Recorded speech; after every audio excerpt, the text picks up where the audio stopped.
I can swim. Just can't walk or dress myself.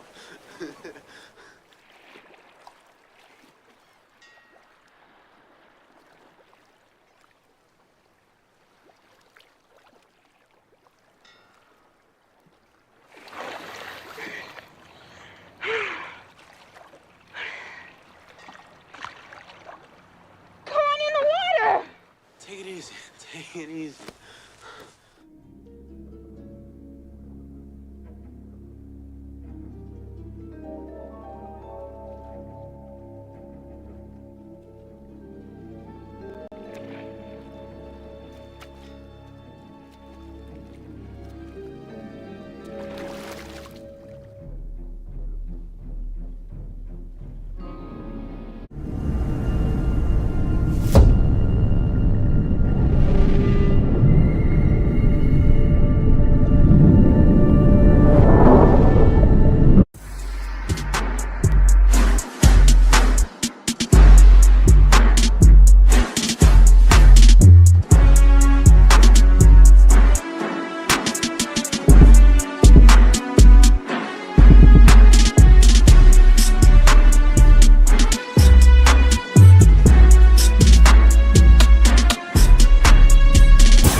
Yeah,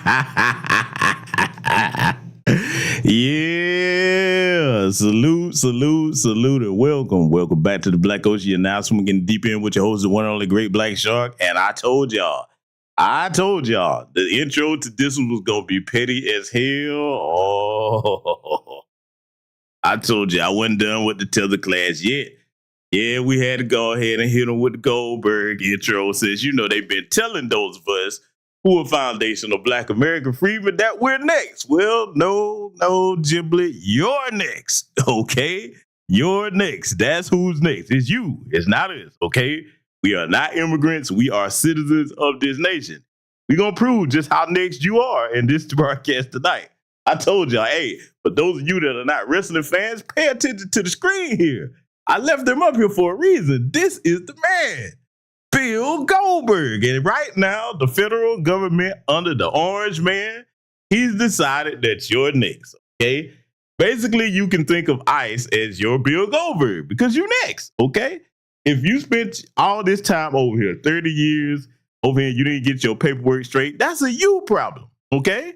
So all this your next stuff, no, that doesn't apply to us at all, okay? Salute to the good brother Black Truth United for the cash app. Oh, I told y'all, we just getting started tonight.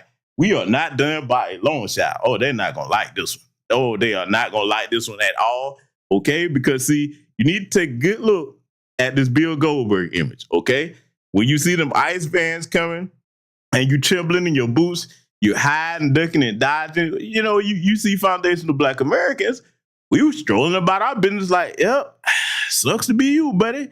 And I'm going to tell you why we're taking that stance, because let me go ahead and clarify this at the onset of the broadcast. And shout out to all the new subscribers over here. We are over 10,000 strong now. Y'all know me. I'm like, oh, boy. I'm like, some of y'all that subscribed over here, are you sure you're in the right place, okay? Take the time to study this channel, because you might have landed on the wrong side of the internet.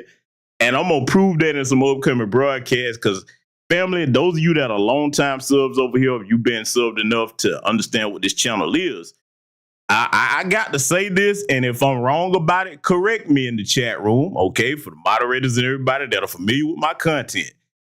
This is not the coon side of the internet. This is not the coward side of the internet. This is not the buck dancing Sam Bozo or Sam Bet side of the internet. This is not the bed wench nor bed buck side of the internet. This isn't the Republican side of the internet. This isn't the Democrat side of the internet. We don't do that bullshit over here. We are black first. We are pro-black. And when we say Tether, we're not talking about all black immigrants. We are talking about the Tether class, which I'm going to give you an example of here tonight. And Tether class does not mean just black immigrants. We're talking about all of you, especially the white adjacent immigrant class, the Asians, the Hispanics, East Indians. Your asses are anti-Black American, anti-Foundational Black American Freedmen. Fuck you and everything you stand for. Those are the ones we call tethers. You flee your punk asses over here and be disrespectful to my people? Nah, you next. You're next, okay? Let me tell y'all something, man. We just have to clarify that, because, it might be some new people over here. They don't know exactly what this platform is. A lot of people don't do their homework and their research. So, yeah, that's the type of platform you on. So if you zig when you should have zagged, you turn your ass right the fuck on up out of here. They will tell you in the chat room, I am not the guy that's concerned about, oh my God, I can't believe all these people over here. I don't give a fuck about that. We have a mission over here to educate and teach our people. We don't just talk about things online. We get things done offline as well. And this is a place for brothers and sisters of like minds to strategize and work together. We don't do the gender war over here. The men don't disrespect the women don't disrespect the men. Yes, we curse over here. For those of you that are new, that don't know, I am a retired sailor, okay? And I curse like a sailor from time to time to get my point across. If you don't like that, you clutch your pearls, get the fuck on apart from over here, okay? Yeah, it is the grown folks side of the internet, okay? So now that we've gotten that out the way, I'm going to go ahead and greet those of you who are my esteemed guests that I see up over here. You know what I'm saying? While Mr. Bill Goldberg is up on the screen. Be careful now. Be careful. If you are a tether, you might get speared, okay? Because you next. Oh, you next. Oh, you next. Let me scroll up and greet y'all that I see up here. I see concerned black citizen in the building. Charles Gibson is over here. Okay. I see Michael Williams, Only Pamela's Way, Emma Johnson, Sean C., Patricia Jenkins. I see Jesse Paris in here. EW's in the building. Sister Zed in the house. Let's see. Make sure I'm missing by Tanisha Murdoch. Hot One is in the building. Let's see. Positive Queen on Purpose. Love that name, sister. Let's see. I see Kermit S. Wingfield, my fellow battle buddy. Sister Kenny T is in the building. Let's see. I see still Kevin Trees over here. Let's see. Make sure I don't miss anybody. Priscilla Taylor, Carla Wilson. I see James in the building. Oh, yeah, you better tell them, Brother James. They better listen because, hey, look, it's not just me. My chat room will roast the ever-living fuck out of your ass. Oh, we have a good time with the trolls over here. So if you're thinking you're going to troll white supremacists, if you subscribe over here, because, you know, we get let's see what the blacks are doing. Oh, you landed on the wrong side of the internet tonight. So just letting y'all know. Don't believe me, though. You'll find out. What's up, my good brother, Roastmaster One in the building, man? What's going on, fam? Salute to you. Let's see, Kevin Blackwell's over here. Sakina Collins in the building, Project Leroy, and T. Clark. Salute and welcome to all of you and anybody that'll be joining us in attendance here tonight. So, family, we're going to get started with what we got to cook on over here because, hey, we're going to address some Democrat shillbillies over here. Yes, I call them shillbillies because, hey, listen, one thing that y'all got to understand, if you're a non-FBA person over here, we don't let FBA people that are off code slide. We light their asses up just like we get on the Tether class, okay? And we don't let the Jesse Lee Petersons, the Larry Elders, etc. slide from our lineage. That's one thing that sets us apart from the Tether class, okay? And for those of you that don't know, there are non-FBA brothers and sisters over here in this chat room that have been long-time subscribers. Some of them are moderators. Some of them I met offline. It will tell you that over here, if you are like-minded and you are against racism and white supremacy, if you're the type of black person, no matter whether you're FBA or non-FBA, that understand that on this platform, we call it out by name because I seen some stuff and some comments, and I pay attention to the comments from time to time. I think some of the more timid people have found their way over here that's scared to say white supremacy. Hush your mouth. Don't you say that white supremacy word out loud. Master gonna hear you. Let me tell your bitch asses something. You can definitely get the fuck on. We do not play that over here. We don't give that type of energy over here. We don't play that over here. The chat room, am I lying when I say that? Is this the coward side of the internet? Y'all better let these new people know. Salute to the sister Sakina Collins. I mean, because look, they might hear me saying it like, oh, he just saying that.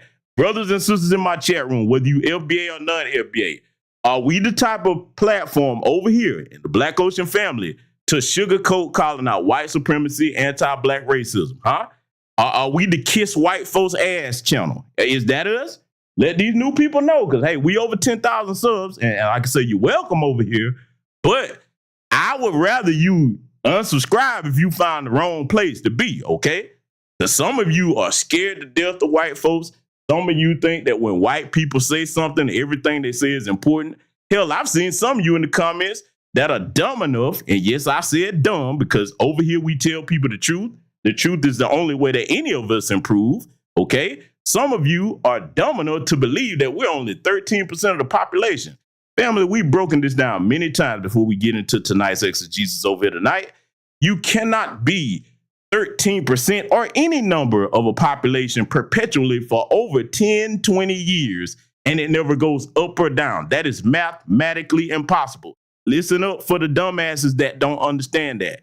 That is mathematically impossible. In order for that to be possible, the same number of people that are born, that exact same number will have to die for that number to stay static, exactly the same year after year after year for decades upon decades. So now, if you're that type of individual, and you probably a Kamala Harris supporter, because you probably one of the people that also believe if you don't vote, don't vote for the other person or you. Get your motherfucking ass off my channel, okay? We don't coddle the stupid over here, all right? So I'm just letting it be known where you at. I'm just, cause I want them to know, family. I'm not wanting to be, oh my God, I got 10,000 subs. I'd rather have 10 on-code subs than 10,000 stupid motherfuckers that are scared of the system of racism and white supremacy. We seek to replace it with a system of justice over here, okay? So I'm just letting you know now. I think I made it clear. You know, and look, I speak several other languages. So if you new over here and you need it translated in another language or just one I speak, I will be happy to oblige you. Okay? I want you to understand where you are over here. Okay, your brother Shark, we don't play that, nor do my subscribers play that. All right. So now I've got Mr. Bill Goldberg on the screen, but I'm gonna take him down for a second, family, because I told you this was gonna be an extremely petty broadcast tonight. Hit dog shall holler, because this, oh boy. Yes. Oh, I told you. This right here is exactly what a lot of the Tether class are going through. Oh, I don't know how many of you are wrestling fans, but if you're a wrestling fan, you recognize this image. I had to turn it into a meme because it's apropos for the situation. As you all know, the great John Cena has turned heel, okay, in his current retirement story arc. And you recognize the classic John Cena face. So for those of you tethers that like, where did he put this up here? Let me explain it to you. For years, you've come over here and them white folks have told you, oh, you not like them black Americans. You work harder, you smarter, you're better. You believe that stupid shit. And right now, your goofy asses, those of you that are illegal aliens, not undocumented, we don't play that semantic bullshit over here. You're illegal if you came into this country illegally. You don't have, your paperwork, your citizenship, you know what I'm saying? You didn't get naturalized, your ass is over here illegally. You bought the bullshit and you thought them folks was your friends, especially you white adjacents. You finding out the hard way too. I'm talking about all of you over here, okay? And John Cena represents them folks, okay? They hugged your ass and gave you the face, and now they zooming your ass up out of here. Now, listen, let me talk to you illegals for a minute. I'm gonna tell you what you better, thank the white people, because I've told you, if you're illegally over here, I would rather have you flung up out of my country on a damn catapult. That's what I would rather have you flung out of here on. I would load your little asses up, all of you, because families can be deported together, like, our current secretary, the master of deportation, Tom Homan, is saying, hey, families can be deported together. I'll put you on catapults, fling your ass right back across the border, okay? That's what I would do. And no, I'm not joking. I would really do it. A rocket-propelled catapult. That's where you need to go, okay? Come over here and disrespect my people. See, we'll be singing a different tune if you didn't come over and think you was being smart. I'm going to side with the white man. Yeah, you see what side with the white man? Get your ass, okay? So this meme is why I created that, for those that are wondering, why did he do this? You ain't seen nothing yet. We just getting started on y'all ass tonight.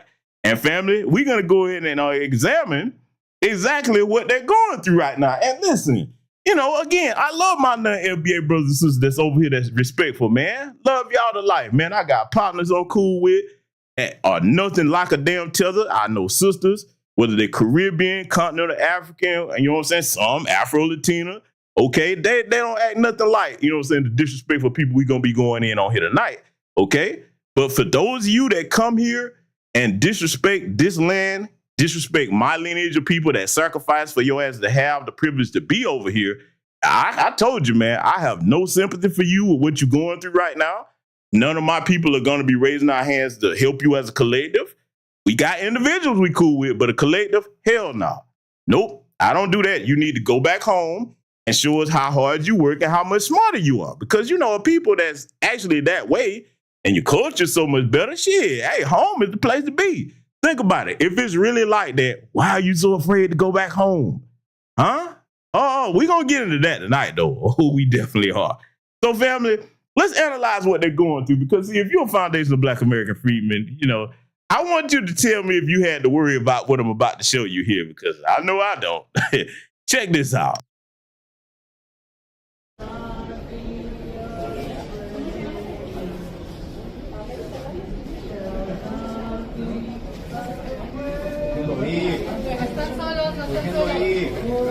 No tienes que decir nada.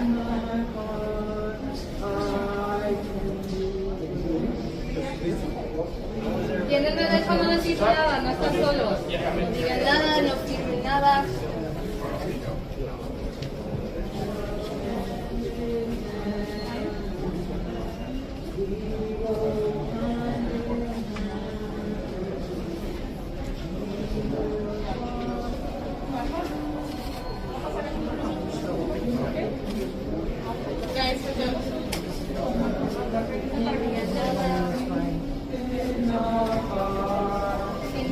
sin miedo, no estás solo. No digan nada, no digan nada.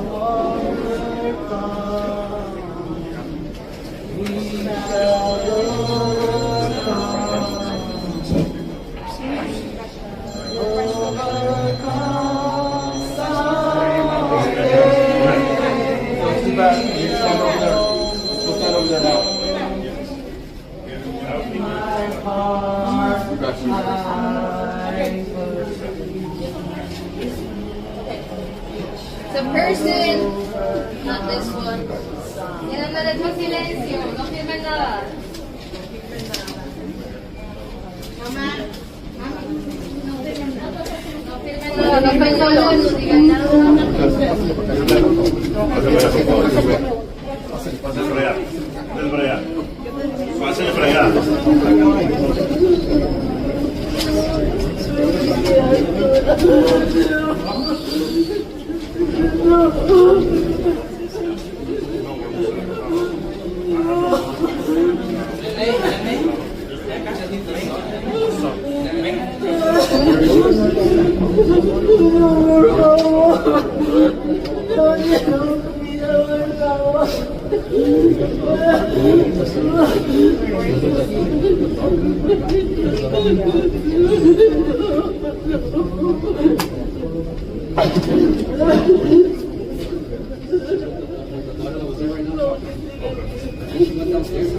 Stop everyone from leaving the building. Don't let it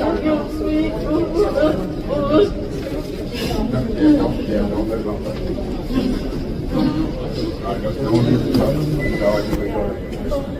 Where you at? Okay. We do not. Oh, doesn't it just break your heart? Oh my God. Family, doesn't that just break your heart? Oh my God. Oh, it's so sad. Oh, it's so sad. Oh my God. I don't know what I'm gonna do. Salute to the good brother Latravia Lawson for the cash out. See, family, I'm gonna tell you something. I'm gonna go ahead and tell you right now, before we get into this next section of what we got to examine here tonight. I'm somewhat offended, okay? I'm going to tell you what offends me, all right? Let your brother talk to you for a minute. First and foremost, to the off-key, bland, frozen chicken skin, alabaster, lunatic liberals, okay? And for those that don't know, I'm neither conservative nor liberal, not Republican nor Democrat. My allegiance and my loyalty is to my lineage and my people first, okay? To you off-key alabaster thieves, okay? You sitting up here, you and your white adjacent illegal Tether class that snuck in and they were politely deporting back to their homelands, okay? You're sitting up here singing, "We shall overcome." Do you know what the irony of that is, you raggedy bastards? You singing a Negro spiritual. You can't even be original with anything you do. And then if you're an illegal alien singing that shit, you singing that Negro spiritual, our shit, when you want to come over here and be disrespectful for us, because the greater majority of them do. This is call it what it is. There's too many that come over here. For the handful that's not like that, the greater majority are. You come over here, you classify yourself as white, and then you try to join team white supremacy. Oh, no, I'm offended. How dare you, you raggedy bastards. You deserve to be deported for that alone. But see, that's not the only thing that I'm offended at, family. Oh, no. I'm going to go all the way in. Let me tell y'all something. To Rosita and Esmeralda that was crying. You know, you saw the one that was crying there. I'm going to tell you why that offends me. You're going to be like, boy, you a cold bastard for this. And you're right. I definitely am. How dare you cry being deported without giving me time to collect your tears with my thimble? How dare you? Oh, you know, I can't even do it in my regular voice because I'm truly pissed. Let me get my representative in here. Player, come on. This is your tell these people how I feel now. I thought you'd never ask, GBS. Hello, ladies and gentlemen, I'm back. For you new subscribers, welcome. 10,000 strong. Ha! Don't quite know how to feel about that. I'm Brother Snake. I'm gonna explain exactly how offended Brother GBS is about this. You see, if you're going to cry, and you're an anti-black racist, illegal alien, or white supremacist. You must give the brother time to catch your tears. So season his wine with them. Oh, your tears are so exquisite. They're delicious. They're the stuff of exquisite ecstasy to see you suffer. GBS has no heart if you disrespect his people in his country that he fought for 20 years. Yes, he's a retired combat veteran. So I just want to let you all know, because sometimes you need a snake to explain these things to you. Now, I'm going to give it back to him, and I know you've missed me, but I'm only available at certain times. I'm a snake. I have things to do. Okay, and right now, you illegal aliens that thought you were cool, work so much harder, smarter, you're finding out the hard way that the system of white supremacy is one of my kin. It's a snake waiting to bite you in your illegal asses. Have a good night, ladies and gentlemen.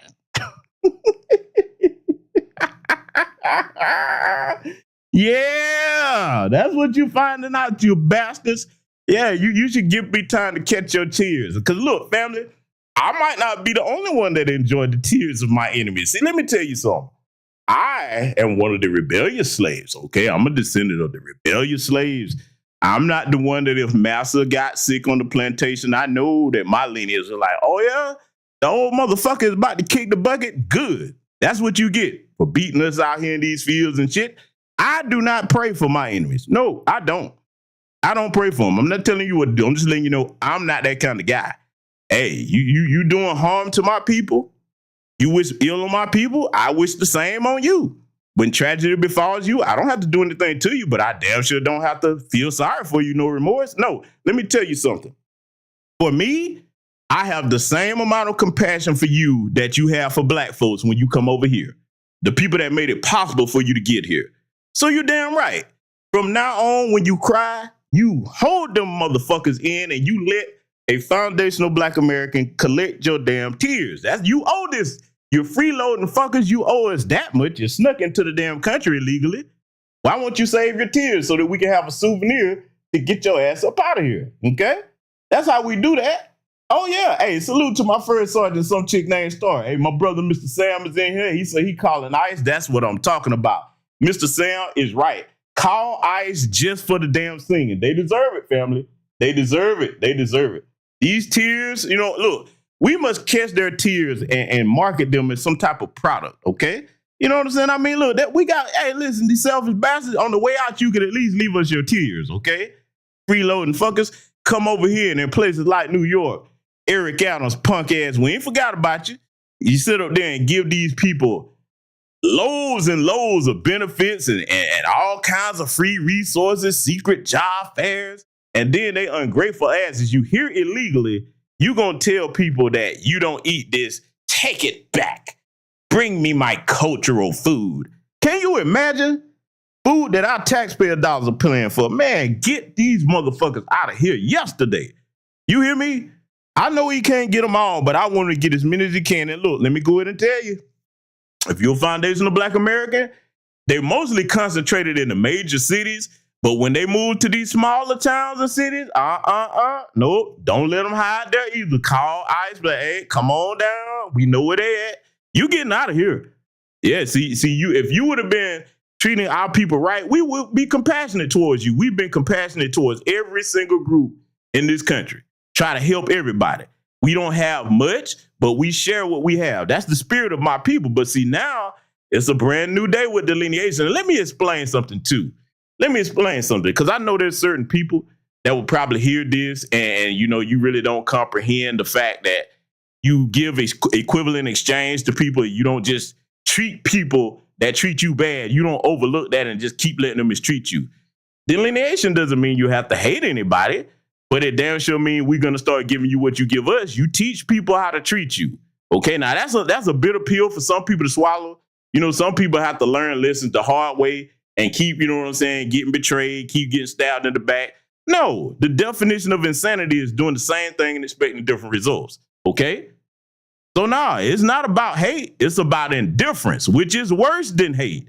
Hey, look, I ain't got to do nothing to you, but I'm damn sure not going to help you, and I'm not going to shed any tears for you. For far too long, my people have put everybody else ahead of us and put ourselves last. And we're not doing that anymore. And if for anybody like, you're wrong, we're not all like that. Well, I'm about to show you something.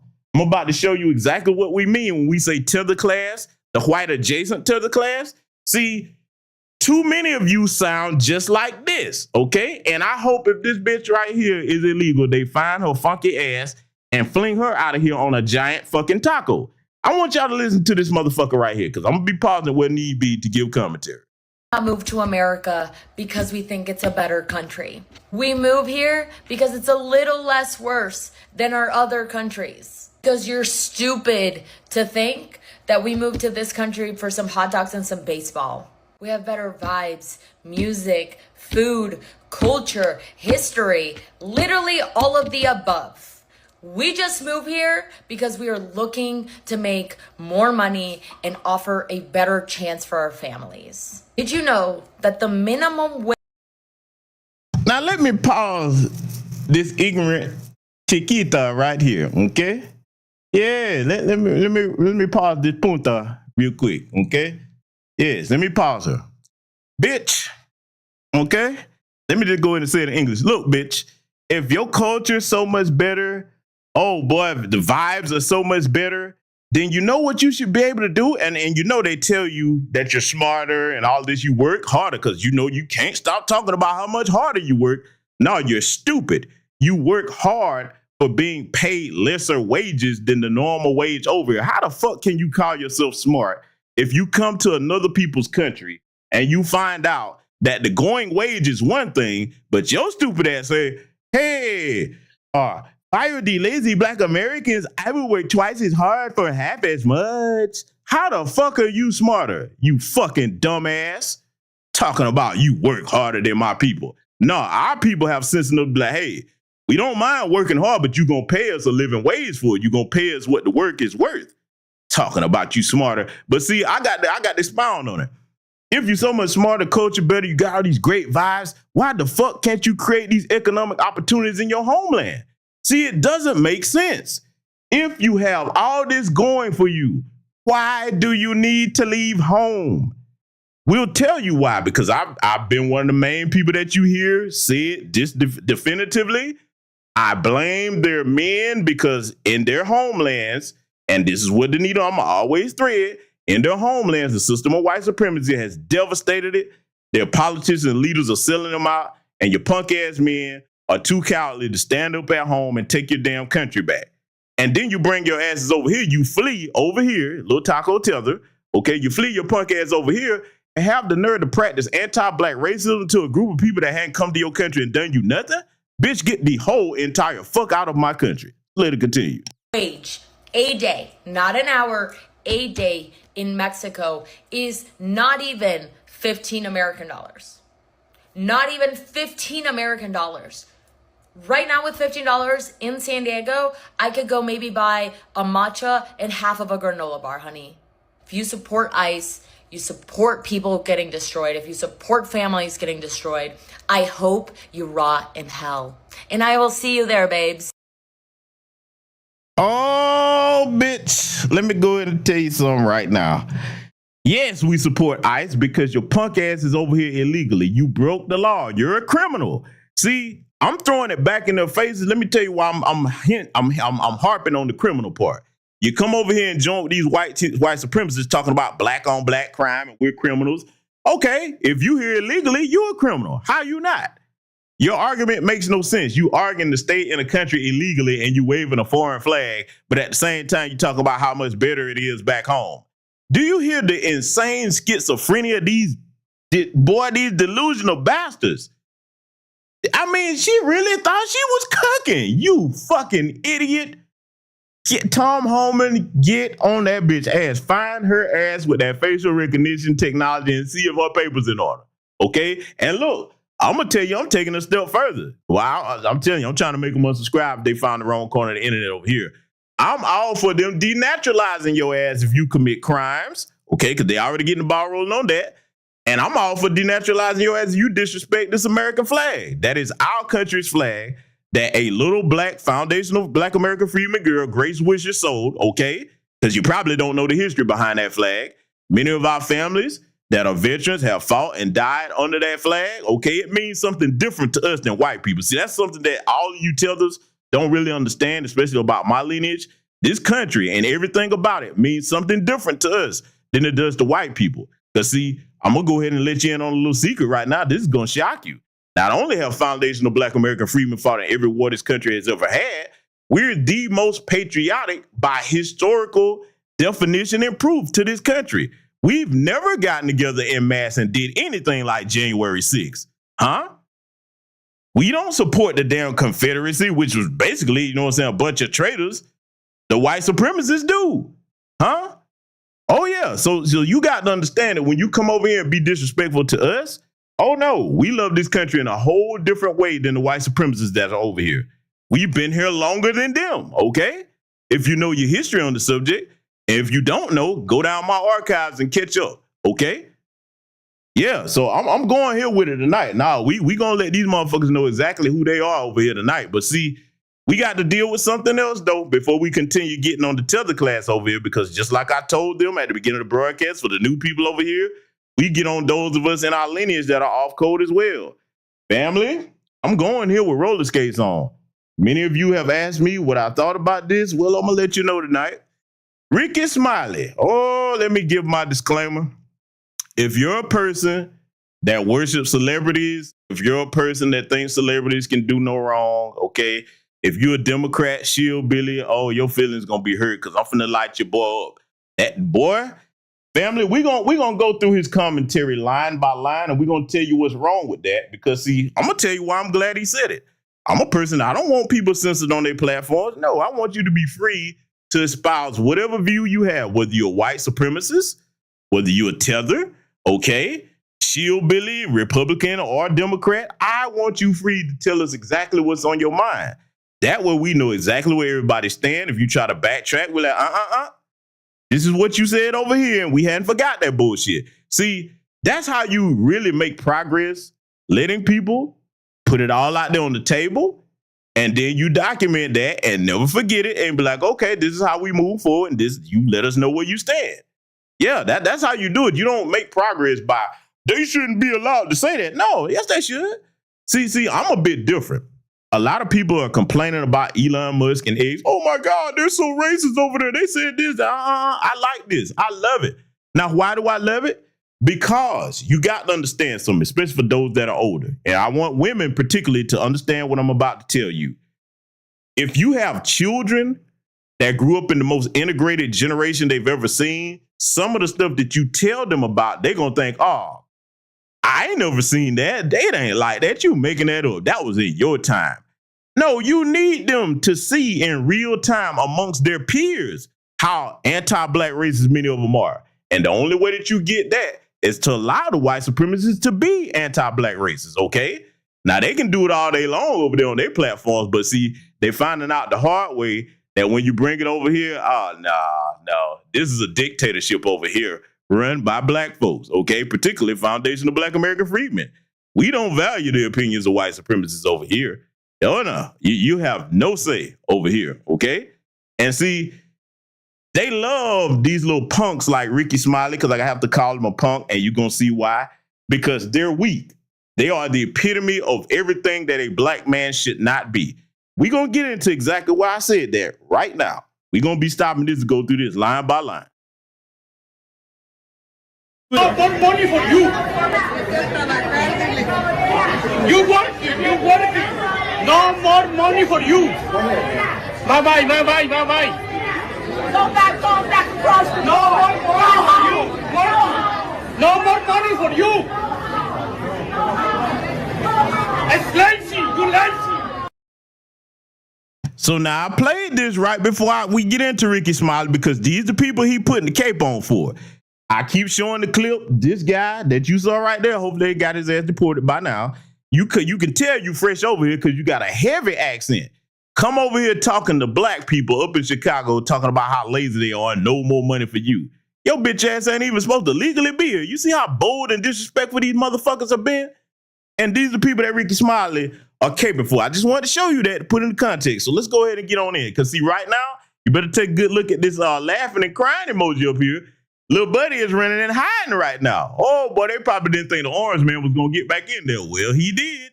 He did. And he's got little Mr. Smiles deportingly, Tom Homan, after your ass. He out here 24/7, boy. They all over the place, running, hiding, ducking, and dodging like roaches when the lights come on. And I'm enjoying every minute of it. Oh, boy, I'm like, I see them. They over there. Oh, we snitching. We telling on you. You think we not? You come over here, man, and practice anti-black racism? Oh, we're going to show you better than we can tell you. You're next. No. You next, okay? All of you are next. You better get that paperwork in order. That'll self-deport. Only one or two ways is going to go. But see, I want you to see what Ricky Smiley, little weak ass, is about to be putting the cape on for. Let's get into it. I'm not trying to scare nobody, but we are in danger if you haven't been watching the news and checking out everything that's going on. Now, I got to go ahead and start getting in on it right here, okay? The first thing you started out with, I'm not trying to scare nobody. First of all, yeah, you are. Yeah, you are trying to scare people. You know why you're trying to scare people? Because you're afraid. You're scary. You're a scary, punk-ass, sorry excuse of a man. You're scary. See, let me tell you something, man. Y'all know I'm one of the few people that will say this. One of the things that irks me, I don't care which side of the political aisle you lean on, okay, because I'm politically independent. I'm going to say it again for those of you that are new that don't know if you didn't check the description of this channel. What pisses me off, I don't care what faith or denomination that you are, what you practice. You claim to be devout and because Ricky Smiley is one of them. Oh, the Most High, God, this, that, God. But you are terrified to death of a flesh and blood mortal man. Let me tell you something, man. I don't know if all of you over here are believers or not, but I am a believer in the Most High. I fear no man walking under God's green earth. I don't fear them at all. My Creator did not put me here to be a man dwelling in fear. I posit to you this. It's impossible for you to be a man that's ruled by fear. Notice I didn't say you don't experience fear at all, because you're a human being. Every human being experiences fear. The difference between males and men, though, is if things make us afraid, we're not crippled by it. You acknowledge it and you deal with it and you come up with a solution to whatever it is that you fear to protect yourself, your family, and your community from. A man does not sound like Ricky Smiley. Because I guarantee you, if you ask him, hey, brother, do you believe in God? Oh, yeah, boy, church this, church that. God. Okay, well, why are you afraid of one man? Huh? Do you think this one man is more powerful than the Most High? See, that pisses me off. You a hypocrite. Don't call yourself no Christian, no Muslim, no Buddhist monk, no nothing. If you believe that one man, any man, is stronger than the higher power that you say you believe in, I take that very personally. That pisses me off, okay? I want you to listen to how terrified this man is. Because, see, I got to go here with this. Because as far as we know, he is FBA. And I'm going to show all of you in the Tether clan. I bet he won't say no. We get on our own. Because, see, the cloth I'm cut from, I wasn't raised around those scary punk-ass men, okay? The title, the earned honorable title of man, just like the earned honorable title of woman, okay? You have to earn that by your behavior. You're going to be tested in life as a man. As men, our natural role is to be the leaders of our families and our communities. And in times of distress, if this is how you react and the rest of the family sees that, that inspires no confidence that you're going to be a sound protector of your family and your community. You ladies listening to this, you better pay close attention to this. If any man that you're dealing with in your life is sounding like this, you are in trouble. Do you hear me? I don't care what age you are. If any man in your life is sounding like this man right here, you are in grave danger. You have settled with a fucking coward. You hear me? Let me tell you something, man. Any man that's worth his balls, if there's a problem, you come up with a solution for it. You are the frontline defense for your family. You don't sit huddled in a corner shaking in fear like that. Imagine being this type of man and you come around another group of men, you fucking worthless to the group. I'm going to take it a step further. And yes, for those that don't know, yes, this is the military man in me. You are a liability to the rest of the group. What the fuck can we do with you? You scared the fucking deal. Think about it. As men and brothers in here, whether you FBA or non-FBA, you let me know if I'm off base with what I'm about to tell you. In life, I guarantee you, every black man in my chat room has been faced with a problem or some type of dangerous situation, you know what I'm saying, where it's like, okay, the situation is there, the problem is here. If I don't deal with this, my family or myself is going to be harmed. And it doesn't even have to be anything physical. It could be a financial situation, okay? It could be something involving your children for those of you that are parents. And the response to that situation can't be, oh my God, I'm so afraid. What is they gonna do? And it damn sure isn't, okay, well, whatever they do, we just gonna accept it. Hell no. I don't know who raising these pussies, but this disgusts me. This literally makes me fucking nauseous, the way this man is gonna be speaking about this. Because let's just say everything he was saying was the truth. Okay, being afraid doesn't change a damn thing. You show me anywhere on the planet where these white supremacists in particular have gone to conquer or harm anybody, and the group of men comes out and says, oh my God, you guys are so scary. Oh, let me toot my ass up in there and surrender. And then they said, you know what, man, look how scared they are, man. You know what, we ain't gonna even bother them, bro. Just let them make it, man. Nah, they scared to death, bro. You can keep your country. We'll leave. You know what I'm saying? Now, if you weren't afraid, it'll be different, huh? Where has that ever occurred throughout history? Somebody talk to me. I need to know, where the fuck has that ever occurred where a group of men that's being encroached upon by another group of men reacts in fear and they're spared because of it? Let's take it a step further before I let this coward continue. Let's just say your enemy did spare you. Do you know where that puts you in standing amongst the women and children of your community? You didn't even put up a fight. You just bowed down and said, fuck it, man. We can't fight them group of men over there. See, that's how a lot of you punk ass Tether class think. Oh, because trust me, I got a broadcast coming up soon that's going to explain exactly what I'm talking about. Because I've been seeing some comments about certain things where a lot of you are just fucking fearful. Look, I'll tell you one thing. If you are of that mindset and you are of Tether class or another demographic and you scared to death, maybe this is the right place for you, because every brother and sister in my chat room, we not on that shit. This is not a coward space, okay? I'm going to let this bastard continue right here because, see, y'all going to see why I'm going this hard on him. We're in a lot of danger right now because the Constitution, the United States Constitution, as we know it, they about to cut all through that. And we are accustomed to having rights. All your rights, all of our rights is at risk right now. Okay, so you hear him. Look at him. Eyes buck to be damned. Just scary. See, I'm one of the few people that you've heard probably say this. You can tell who are the people that are descended from cowards and our lineage is Foundational Black American Freedmen and those of us that are not. Because you think about it. You think that this right here is just him? No, this was passed down through this bastard's bloodline. I'm going to take it where I'm going. Go back to his ancestors on the plantation, okay? This was the scary motherfucker where if a group of brothers said, hey, man, nah, bro, we can't stay over here. We got to get free, man. I done came up with a way to get us up off of here. His ancestors would be like, we can't do that, man. What if master catch us? No, man, I'm going to go tell it, man. Y'all can't be talking like that, man. That's where he descends from. Ricky Smiley, let me talk to your pussy ass and anybody sounding like you, okay? Let me talk to you, man. There was a time before we were included, our rights were included into the Constitution, where we didn't have any.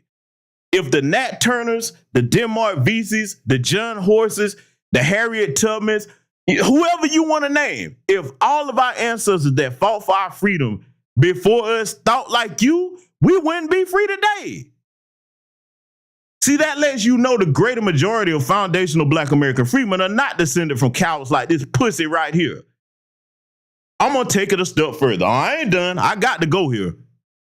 The only way people like this survive is because their ancestors stayed on their fucking knees and accepted whatever, as long as people like, just don't kill me, let me live, master. Okay, nigger, you're a good one. You're not putting up a fight. Can you imagine if that's what you come from? Come on, man. Our constitutional rights. But look, let me go even further with it. Let's just say the white supremacists said, you know what? Nah, fuck all these black people having rights over here. Let's just strip all this shit. Let's just roll it back. Because you know they keep telling us we next, right? Let's just say they did that. I'm going to tell you, I almost wish they would do it. I really do. Because then you would really get to see who the men with some type of mental fortitude and actual spiritual fortitude are versus the pussies like this Negro right here. You would really get to see that. Because look, that little threat that a lot of white people, all right, y'all don't want a race war. Some of us are like, motherfucker, bring it on. I wish you would. Ain't nobody sitting huddled in no goddamn corner afraid of these bastards. But he is, though. Oh, yes, he is. And he gonna prove it. Let's let him continue.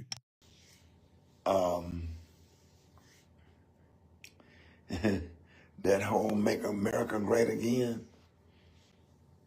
as far as this administration and the way he is going and the way things are going. And when they say great again, that means your ass don't have no rights. If you go and watch Joy Reid videos, if you get an opportunity to watch Joy Reid videos, go watch them. Oh, there go the Democrat shillbilly coming out of him because he thinks Joy Reid, a tether that fled from the Congo, is somebody we supposed to be listening to. See, Ricky Smiley, the problem with males like you, let me not disrespect men and call you a man. You're a male, okay? You're a male. You're not a man. The problem with males like you is, you don't understand is, if they did take away all rights from our people, you know who's supposed to be the rights for your family? The man in the goddamn family. That's who's supposed to be your family's rights. You fucking pussy, you. I'm telling y'all, man, you know how worthless some punk like this. I almost said something else, boy. I can't stand this. Imagine if all the men, for the ladies, listen to me. If you're like, man, he shouldn't say that. Nah, I want you to listen to this. Imagine if every man that you knew was like this. Anytime something threatens you, your family, community, this is how we sound. Would any of you be confident that you could be like, damn, what we gonna do? Hell, it would make sense for all the women to just surrender if all of us were sounding like this pussy right here. They're gonna take all our rights away. Oh, y'all need to listen to Joy Reid. And see, that's another thing, too. That's another thing. Don't get me wrong. I respect our women for the role that they have in the community because they're very important. They are the first teachers of our children. They're natural nurturers, okay?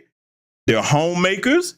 They contribute to the community by giving us their perspective on things that we may not see as men. So we value our women. But I got to say this. When you have a man in times of crisis talking about go listen to this woman over here that's not even of our lineage to deal with something in our country, do you really think that this guy right here, if they mass produce this motherfucker right here, yes, I'm saying it like that, if they mass produce him, do you really think the system of white supremacy will have anything to worry about? I'm going to take it a step further. You damn right. I'm being as disrespectful as possible because this shit needs to be shamed. It's time for all the men that have balls worth it attached to you to shame this bullshit. If they mass produce this bastard right here, not only would they be happy about it, they'll be like, hey, man, let's go and put these niggas back in the fields, man. They ain't going to oppose nothing. Do you hear me? We wouldn't stand a chance in hell if every man was like this. So this is a shameful thing. Ricky Smiley, you bastards that be in these movies that put these dresses on, I've always said this about you. You really are punks. That's what you are. But the rest of us are not, okay? So when you got on the internet, what I would have appreciated, because I'm glad that he said it, but what I would have appreciated if you said, hey, I'm not talking to the men that don't wake up trembling in fear every day, that fear other flesh and blood men. You should have said, this message is for my fellow punks only. Talk to your community. Don't talk to me. A punk ass like this don't have nothing to talk to me about. Wake up every day in fear. How the fuck you be a man doing that? That's absolutely shameful. You'll learn a lot, especially her video on slavery. Oh, we're gonna wait till the midterm election comes. Ain't gonna be no midterm election. You better look into getting a dual citizenship somewhere if you can, because things about to get ugly. So basically, you proving everything I said, right? Look at her. You look. They've always said that the eyes are the windows to the soul. Look at this bastard's eyes.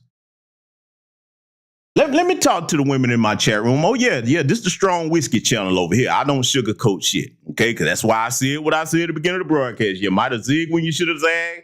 If you don't like men, traditionally heterosexual, foundational Black American Freedmen men that don't wake up every day and fear, you don't belong over here. But to my sisters that are actually ladies, women that know you are worthy of being protected. Right now, if the man that you depended on looked like this and sounded this way, would you be confident that your family is going to be safe? No, we really need to ask this question. If a man that you relied upon for protection and provision sounded like this, not even over an actual threat, but things that he thinks is going to happen. I'm going to say it again, not even over an actual threat, something that he thinks is going to happen. Would you feel protected? Because I got to say it like it is, man. If you dealing with a dude like that, hey, baby, I can't fault you. Look for somebody else. Yeah, I said it. She's supposed to go find somebody else. Because you placing her and that family in danger. If this is the best that you can muster as a man, if this is it, man, ain't no way. Now, let me talk to my brothers in here. Because I've asked the ladies, they signing off. Brothers, how many of you in here are fathers to daughters, okay? I need to talk to my brothers. How many of my brothers in here, whether you FBA or non-FBA, are fathers to daughters? Let me talk to you.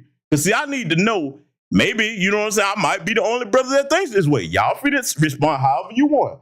Let me talk to my brothers that are fathers to daughters. For those of you that applies to, if your daughter said, Daddy, I done found the one that I'm going to marry, this is the love of my life right here, and she bring him home to you, and then all of a sudden something happens, and the man comes to you and he's sounding like this. How many of you would be confident that this man is going to protect your daughter? How many of you wouldn't pull your daughter to the side and say, hey, whoa, baby, listen, this ain't the one. This ain't the one. How many of you would be like, oh, she cool. She in good hands. I ain't worried about it. You know what I'm saying? Yeah, he just sound like that right now. You know what I'm saying? Yeah, he ain't like this all the time. Huh?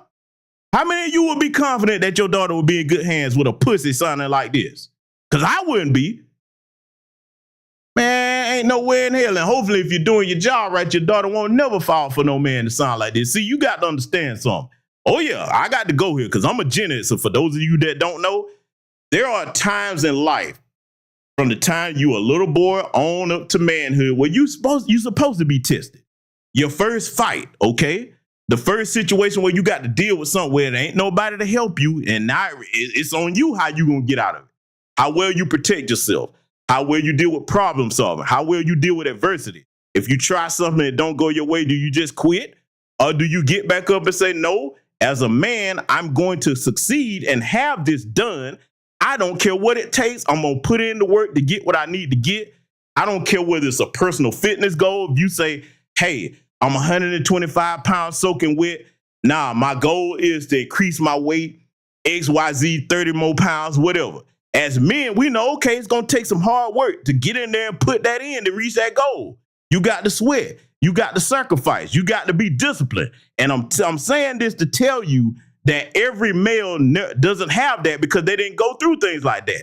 They were either coddled by people that was raising them, or they were spoiled. They always was allowed to take the easy way out of things. And this is what you get. They become old in age, but they don't graduate to manhood. Anybody sounding like this is not worthy to lead or protect or even have a family. God damn it, I'm going to go a step further. Y'all going to really think I'm cruel for this. If I had my way and I was running things, we would sterilize you for talking like this. You don't need to reproduce. You do not need to continue your bloodline. Some bloodlines do need to die out. You understand? I'm one of the big believers that when our ancestors lived on plantations, everybody did not need to come with us, okay?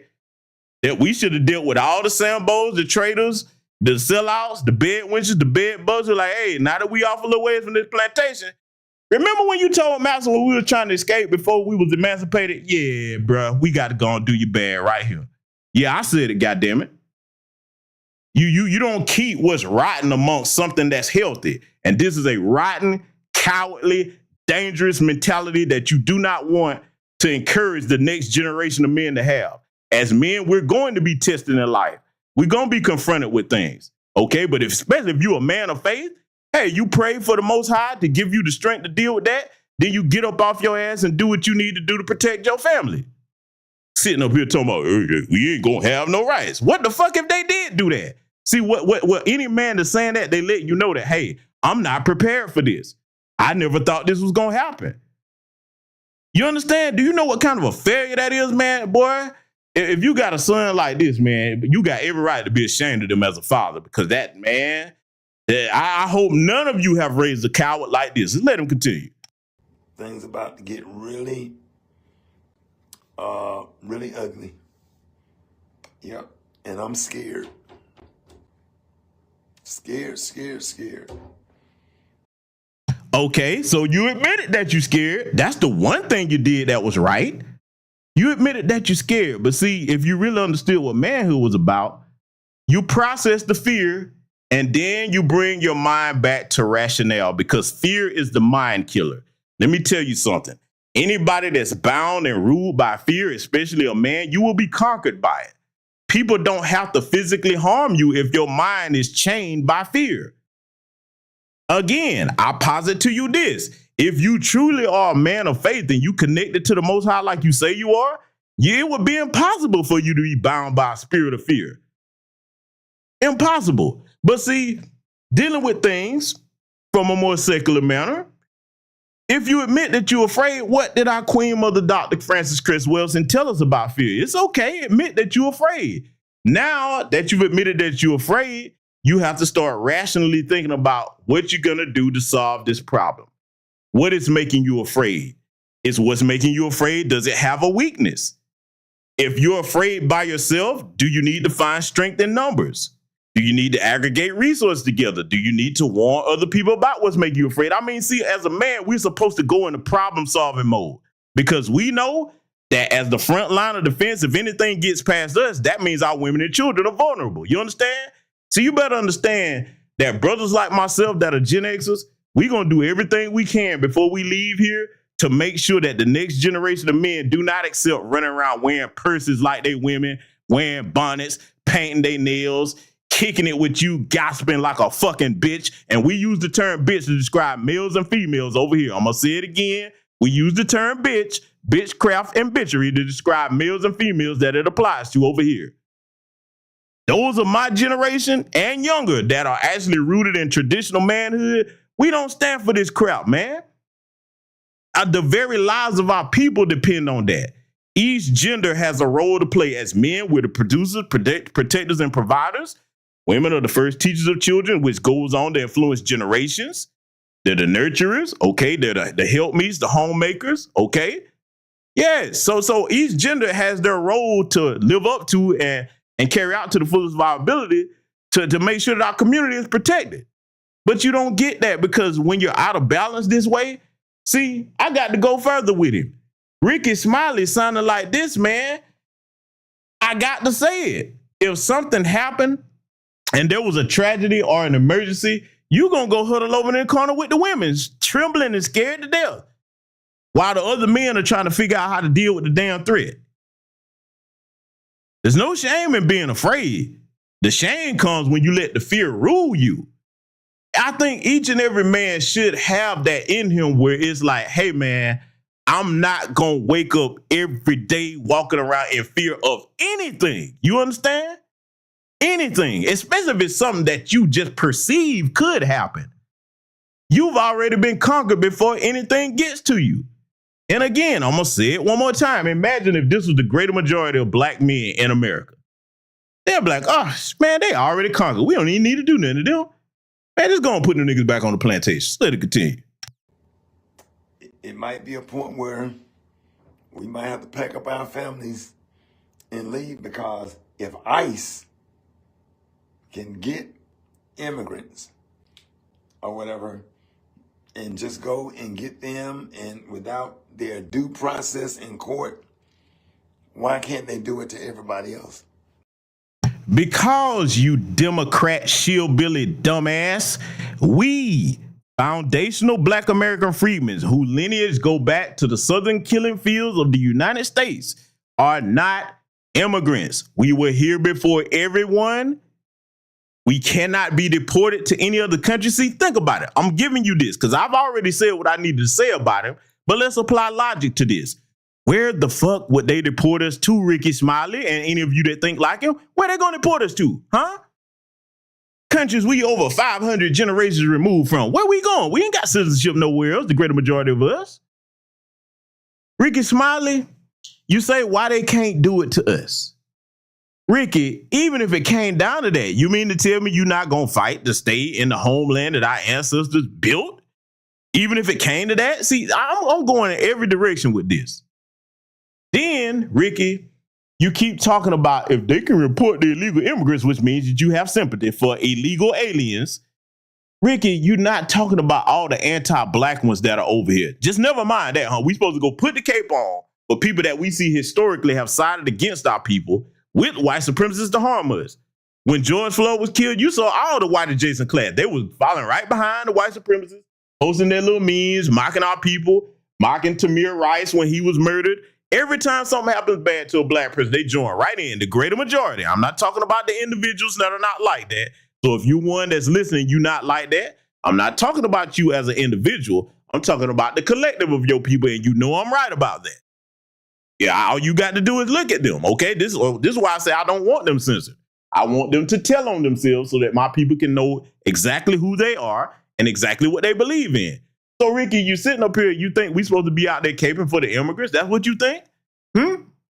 See, I know that he's descended from a cowardly bloodline because only a man like this would be conditioned to think like a slave. And a slave puts everybody else's needs above those of their own people, even if it's for their own survival.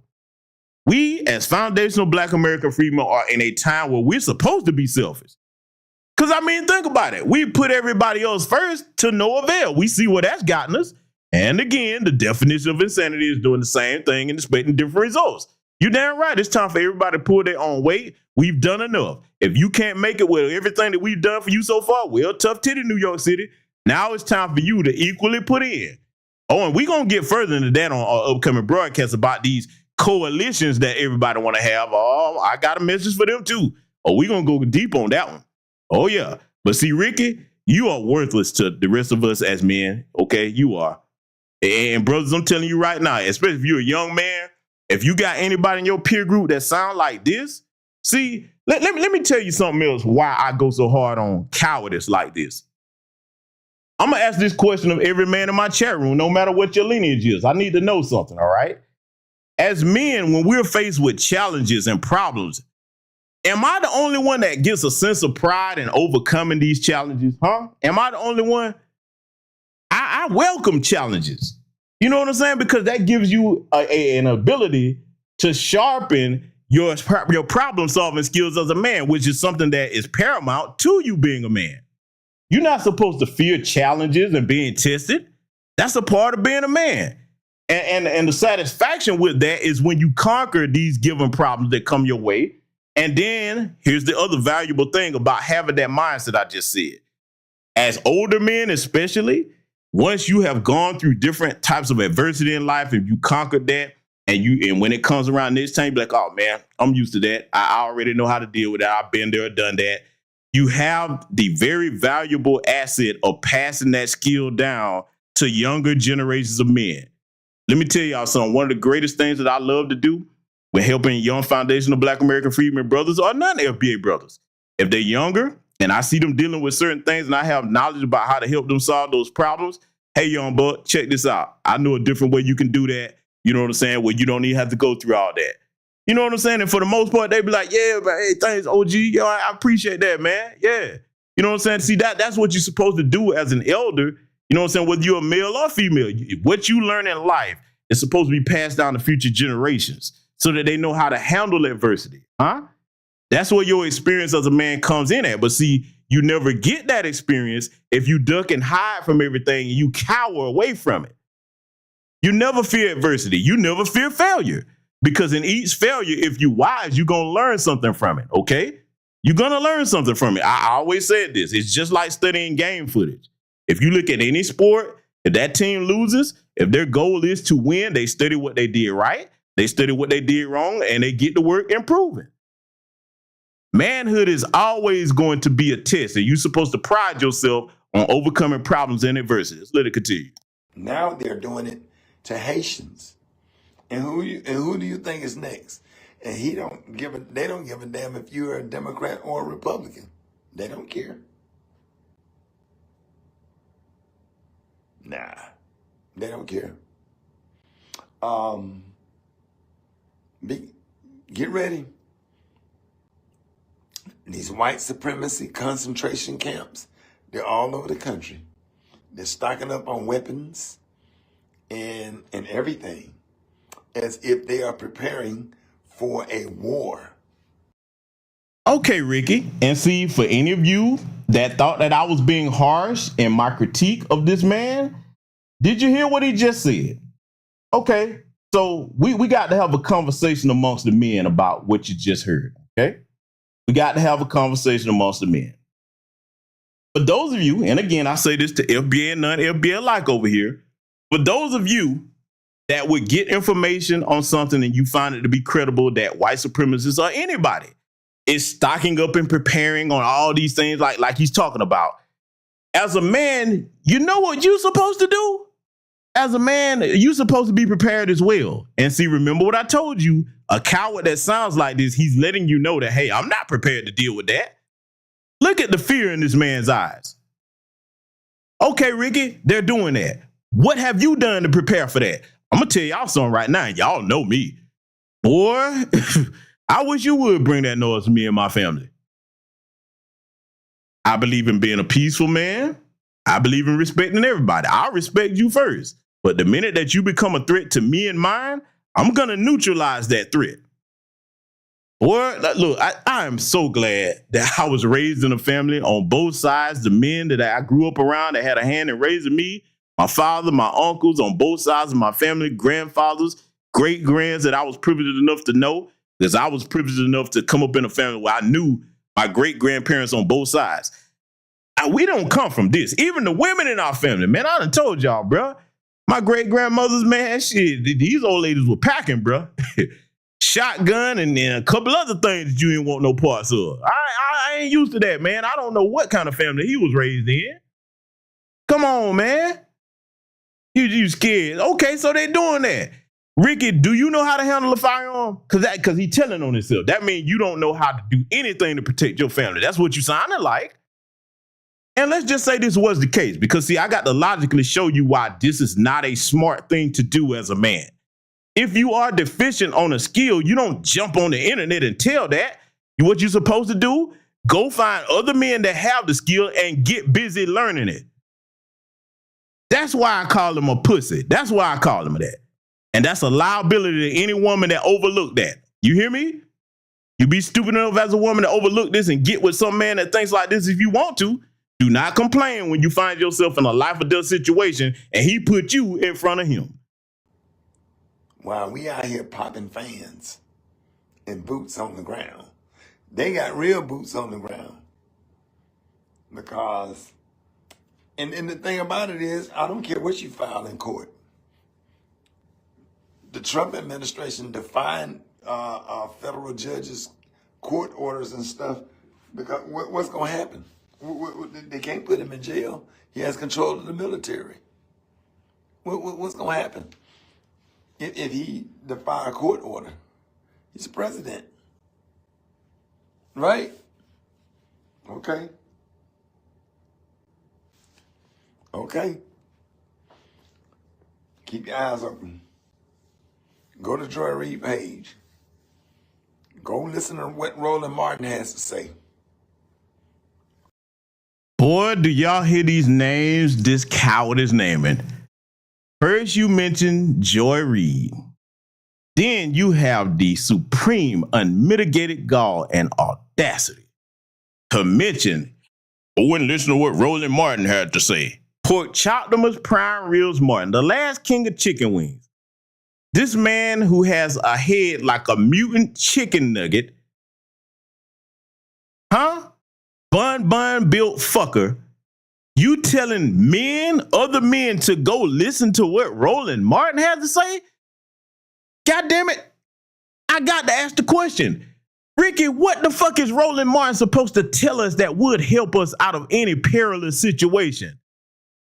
Sometimes you really have to just stop and ask those simple questions. What the fuck is Roland Martin going to tell anybody in my chat room or outside of it that's going to be beneficial to your life in a desperate situation? So all of this peril is coming. They're doing this, they're doing that, they're getting prepared, and they're preparing for war. And one sage of advice that we have to go and run to for survival is Roland, the last king of chicken wings, Martin. Family, did y'all hear what came out this male's mouth? Are you serious? What the fuck are we doing? See, I'm going to be honest with you, man.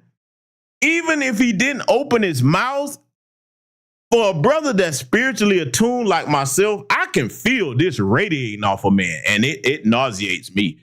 Even if he doesn't speak, I can feel the cowardice coming off of you. If you got a spirit this fearful, I don't like being around this, man. That makes me very uncomfortable. Because a fearful man like this, man, you are unstable in every way that you go about living. I don't want you around me if you disafraid, man. Y'all, I tell you what we gonna do now. They coming to get us. There's one saving grace. You need to go listen to Roland Martin, the sandwich sultan. You stupid fools. I told you they were going to happen Project 2025. Boule Buffet Master is here to say today the Snack Panther. Man, get the fuck out of here, man. Jesus Christ. So anybody that thought I was going too hard on him, if you got to this part of the broadcast, now you see, when I tell you that I have an issue with something, it's not just me doing that to be hyperbolic or I have a grudge against anybody. No, cowardice is something that should always be shamed amongst men. We can't afford to have this cultivated and not called out as harshly as I'm calling it out. Because if you don't, future generations will be like, well, it's okay to be a punk ass and huddle over here in the corner with the women and expect them to solve all the problems and put them out front. Nah, man, get the fuck out of here. And try to figure out if ICE come and snatch any of us up, what you gonna do? What rights do you have? No, nigga, I know what I would do. The question is, you don't know what you gonna do. What you gonna do? Ooh, they coming to get us. What y'all gonna do? Y'all in my chat room, what you gonna do? Brother Black Voltron, what you gonna do if they come for you? What you gonna do? What you gonna do if they come for you? Breeze Omega, what you gonna do? Tanisha Murdoch, Positive Queen on Purple, what y'all gonna do? Project Leroy, I need to know. What you gonna do? Roastmaster, what you gonna do? EJ, what you gonna do? Mrs. L, Mr. Sam, Still Kevin Trees, Cameron Wingfield, T. Clark, ATLN _ 007, what y'all gonna do? Mungo Slade, I need to know. What we gonna do, y'all? Oh, Lord, they coming to get us. Oh, what's we gonna do? Man, boy, you can't make this up. Even if you have rights, what's the consequence of somebody doing something to you with this administration? Think about it. Motherfucker, I'm gonna tell you what the consequence is if anybody harm me and mine. I'm the goddamn consequence. I'm a man. My father didn't raise no goddamn punk. I'm the consequence. That's what right I have. I have a God-given right, just like anybody else under the sound of my voice, to exist in peace, and my family does as well. As a law-abiding citizen, I have that right. So if you bring unjust and undue trouble my way, looking to harm me, I'm your consequence. And I'm going to tell you right now, goddammit, I'm the wrong consequence that you want to befall upon your ass. Because if you go to harm me and mine, I have no remorse or no sympathy to you. I will do whatever it takes to protect me and mine. You can call me whatever you want to call me, but I'm a big believer in I'd rather be judged by 12 than carried by 6. You understand? That's where I'm at. I'm the consequence, motherfucker. Damn coward. So now you have it, ladies and gentlemen, for those of you that sent me this, my thoughts on this, now you know where I stand on it. And for those of you that subscribe to this channel, you better understand this is where you at. We ain't nothing but men over here. This ain't a punk channel. So if you are a punk and you identify Ricky Smiley, maybe you need to come over here and learn what some manhood is. Because one thing I know, most of the brothers in here, whether I associate with them online or offline, ain't nothing but men over here. We don't have no punks. The young men come over here to learn skills, whether it's how to get their money up, how to get in physical shape, how to learn tech skills, how to network with other brothers and sisters. Same thing with the women over here. It ain't no punk ass women over here. We have, look, I ain't gonna put their business out there, but I've seen several women over here tonight that I know are certified firearms instructors, okay? Ain't no pussies over here. We are not the scared bunch over here, okay? And that's whether you FBA or non-FBA. This ain't the coward corner. Which brings me to what we have to discuss next. We got to get back on the Tether class. Notice I'm saying Tether class.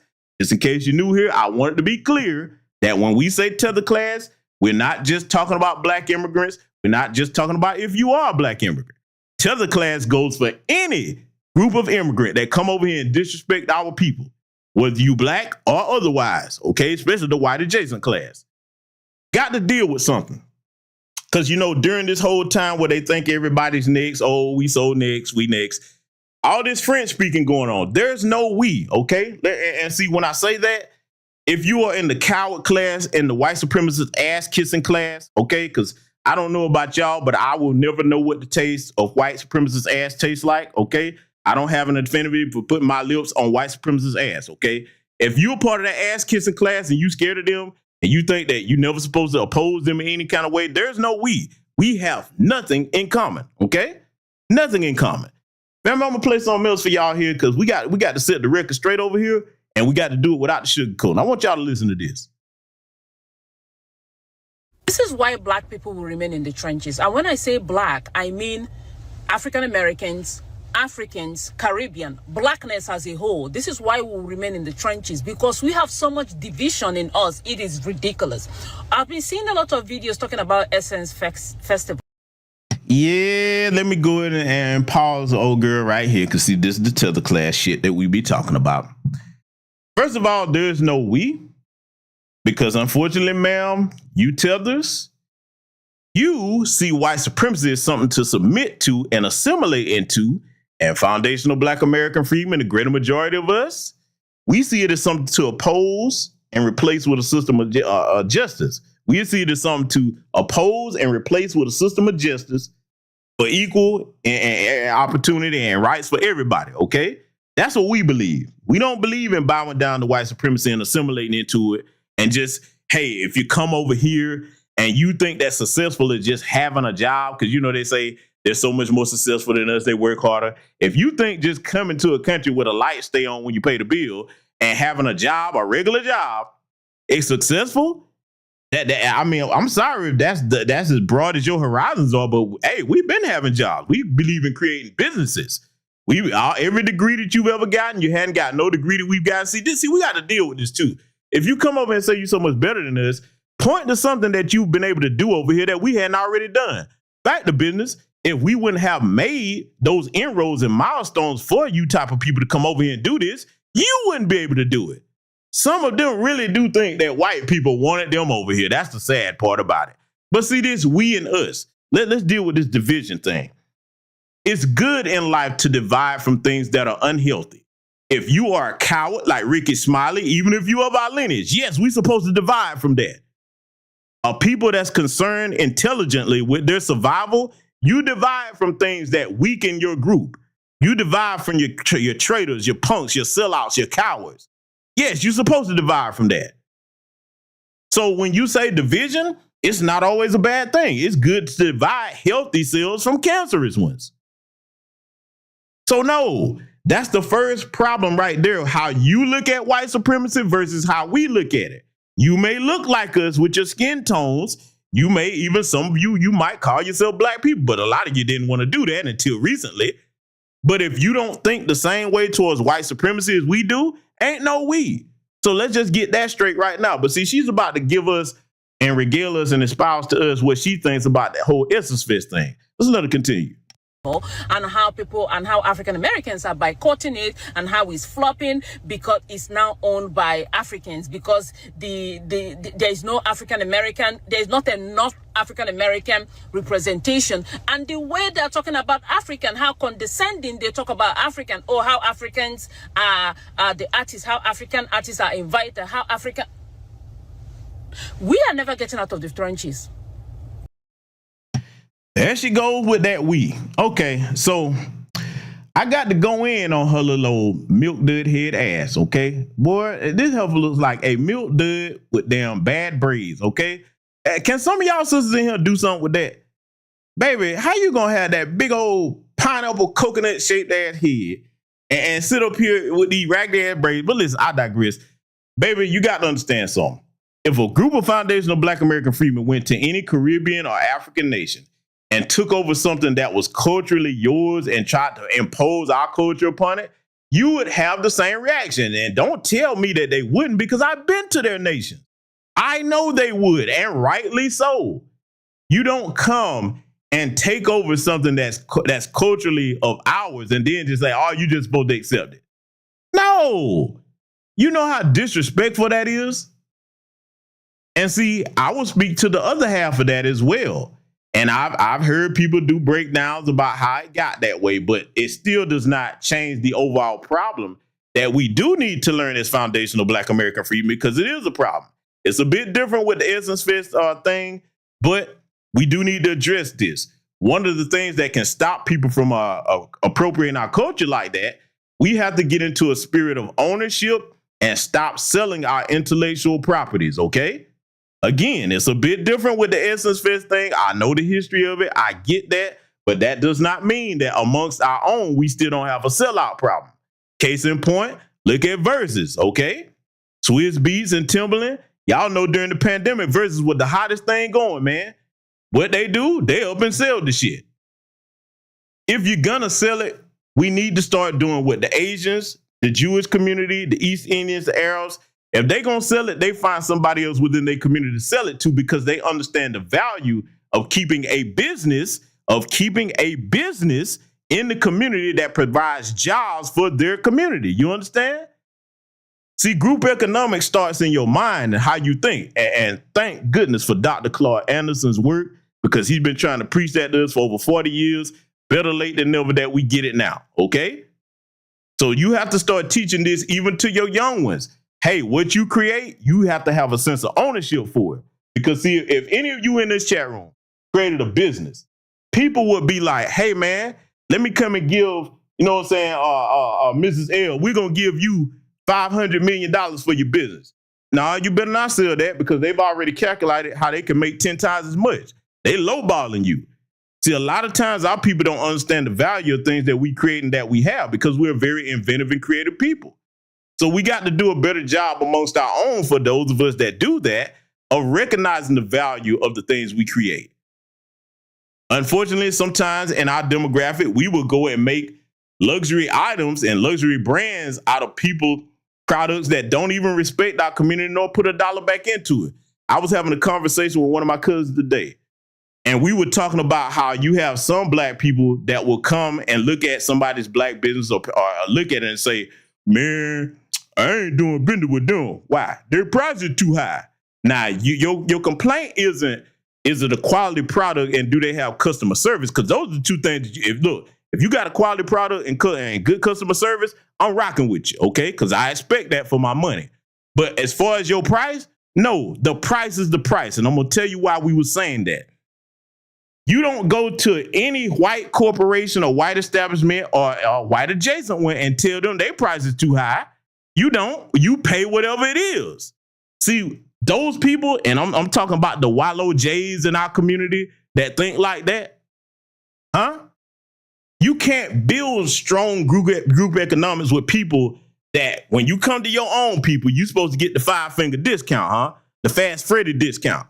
But when you go to other communities that don't put any of that money back into a community, you don't tell them how high their prices are. In fact, here's the disgraceful thing about that, family. Not only will they not go to these white-owned corporations and not tell them that their prices are too high, They will pay the exorbitant fee and brag about how much they paid for it. I got $1 million on my wrist. This watch costs $1 million. You fucking dumbass. See, I don't like people like that. So yes, dividing from that type of mentality is very healthy. But I'm gonna let her continue here with what she's talking about. You see our people from the Caucasus Mountain? They will continue to do better than us because we are very unserious. Us as a race, as a nation, as an ethnicity, we are very unwell. There's something they did a number on our head that we would rather crumble individually than unite and do something marvelous. No. Oh, you shouldn't have said that. And look, she's somewhat young and naive, so I will be somewhat guarded in my critique. Okay, I will do that, but let me talk to her. First of all, I got to go here. Baby, if you fled from your country, you can't lecture us on anything about unity or being successful, because that's number one. You have to lead by example on that, and I lay that at the feet of your men, the Tether class men. Number two, you don't try to gaslight us because we're saying, hey, something that was culturally ours, you've changed it to the point that it's unrecognizable now. We're not feeling it. No, the problem isn't with us. The problem is with the disrespectful motherfuckers that changed something that was culturally ours. Now, again, had any of us went ahead and acquired that, it would still be the same. So I've already explained how we can stop that. And again, when she gets to talking about all this we and us, well, we got to start looking at something. If you had a group of foundational Black American, we're talking about collectives. We're not talking about individuals. Okay, so I'm going to say it again for those that are a little bit slow. Listen to what I'm saying. We're talking about collectives, not individuals. If you had a collective of foundational Black American freedmen, have a collective, melanated immigrants, no matter where they come from. If you get the two of us together and we say, hey, okay, we're going to practice Pan-Africanism, okay, and we're going to get something going on for ourselves. Foundational Black Americans, we're saying, okay, this is for us. This is what we're going to do. Too often of the time, if you look at those outside of our lineage, you think you got to include everybody in the things. You do this in your homelands. I've seen it with my own eyes. This is why you have the problems that you have. When you gatekeep and guard your culture, everybody isn't allowed into it, okay? You got other people going over there and you know, just taking things off from under you. You share things with them, and then the next thing you know, they come back over here and appropriate that and make billions and billions of dollars off of it. Don't get angry at us if we don't want to continue being those types of people doing that. So you see, there has to be division when you're ideologically opposed. You going one direction, we're going another. If that's how you're thinking, too many of them think that to be successful, they have to have a white person involved in what they're doing. We got to go here. We got to talk real. You can't make progress unless you have honesty about what's really going on. And we got to tell the truth about that. Too many of them think that they just have to include white people. Here's why I say that's a problem. You want to include everybody that don't go out their way to include you. We have sense enough to know better than to do that for the most part. You don't go out your way to include people that have historically gone out their way to exclude you. That's the problem because, see, mark my words, family, I hate to say it. Sooner or later, Essence Fest going to have a bunch of alabaster people hopping around over there because y'all seen where it went with the recent one. Watch. And they won't have a bit of problem with it. They will fight you tooth and nail to tell you we must have the white people in there. Okay, damn it. Y'all remember a couple years ago, and we was trying to tell some of our Jamaican brothers and sisters about the cultural appropriation. Y'all remember that, right? And then they looked up and they had, you know, the Pastafarians. Y'all remember them, the white group up there, the biggest reggae group or whatever. I forget the actual name, but we were calling them Pastafarians. And we was like, see, we tried to tell you. We tried to tell you, but you know, we don't know. Shut up, nigga. Okay, all right, blood, you got it. Don't expect us to do that, though. Okay, we value our culture more than just give it away to people, especially now. We haven't always done that, but now we do. Now we do. Because, see, you got to understand something, man. When you value something, you take care of it and you preserve it, not just for you, but you preserve that to pass down to future generations. When you get to talking about generational wealth, That starts with how you preserve it and maintain it. And you instill that into the next generation in your family, in your community. The Asians don't just let any and everybody get into their stuff. Look, watch this. I'm going to give you a simple example, okay? Because she get to talking about division and all of that. Yeah, hey, bro, there was Pastafarians, Black Voltron, because I remember that. We was getting on their ass. Y'all know how we do it. But I got to give this example. And I want y'all to let me know if you've ever seen this, because I've never seen it, okay? Emily, how many of you have ever seen a Black person working in a Chinese restaurant? Oh, we going there, because see, I have to make this point and thread this needle. How many brothers and sisters in my chat room, no matter what your lineage is, how many of you have seen a Black person working in a Chinese restaurant? Talk to me. Anybody seen that? I've never seen it now. Maybe some of you from different parts of the country have seen it. I have not. And I've crisscrossed all over this nation, been all over the place. I've never seen that. Never seen it. Now, we definitely have laws against discrimination of hiring in America, but they practice it. The Jewish community the same way with theirs, okay? Hispanics, we see how they'll get on a job and then try to get all the Foundational Black Americans. And the irony is, they'll even try to get the white people fired so they can bring in Hector and Esmeralda to work for half as much. So my point is this, man. You got to start practicing exclusivity and value the things that you create, your intellectual property. That's the selfishness, the essential selfishness of survival, to quote Dr. John Henry Clark, okay?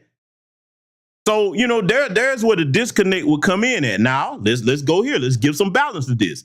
If you a non-LBA brother or sister and you on what I just said, you understand that, hey, we ain't trying to have no other groups eating off of this that have disrespected us. We trying to keep this locked in for us. Hey, we can do business. We can do business. But see, very few of you don't do that, because I got to go here.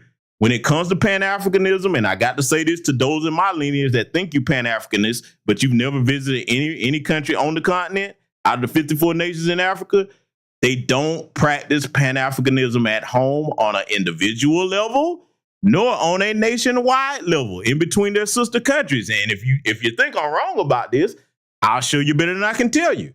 The only reason example of that, and I always commend and praise this brother, even if he's doing certain things that we like, brother, we don't know about that. The only reason example would be Burkina Faso.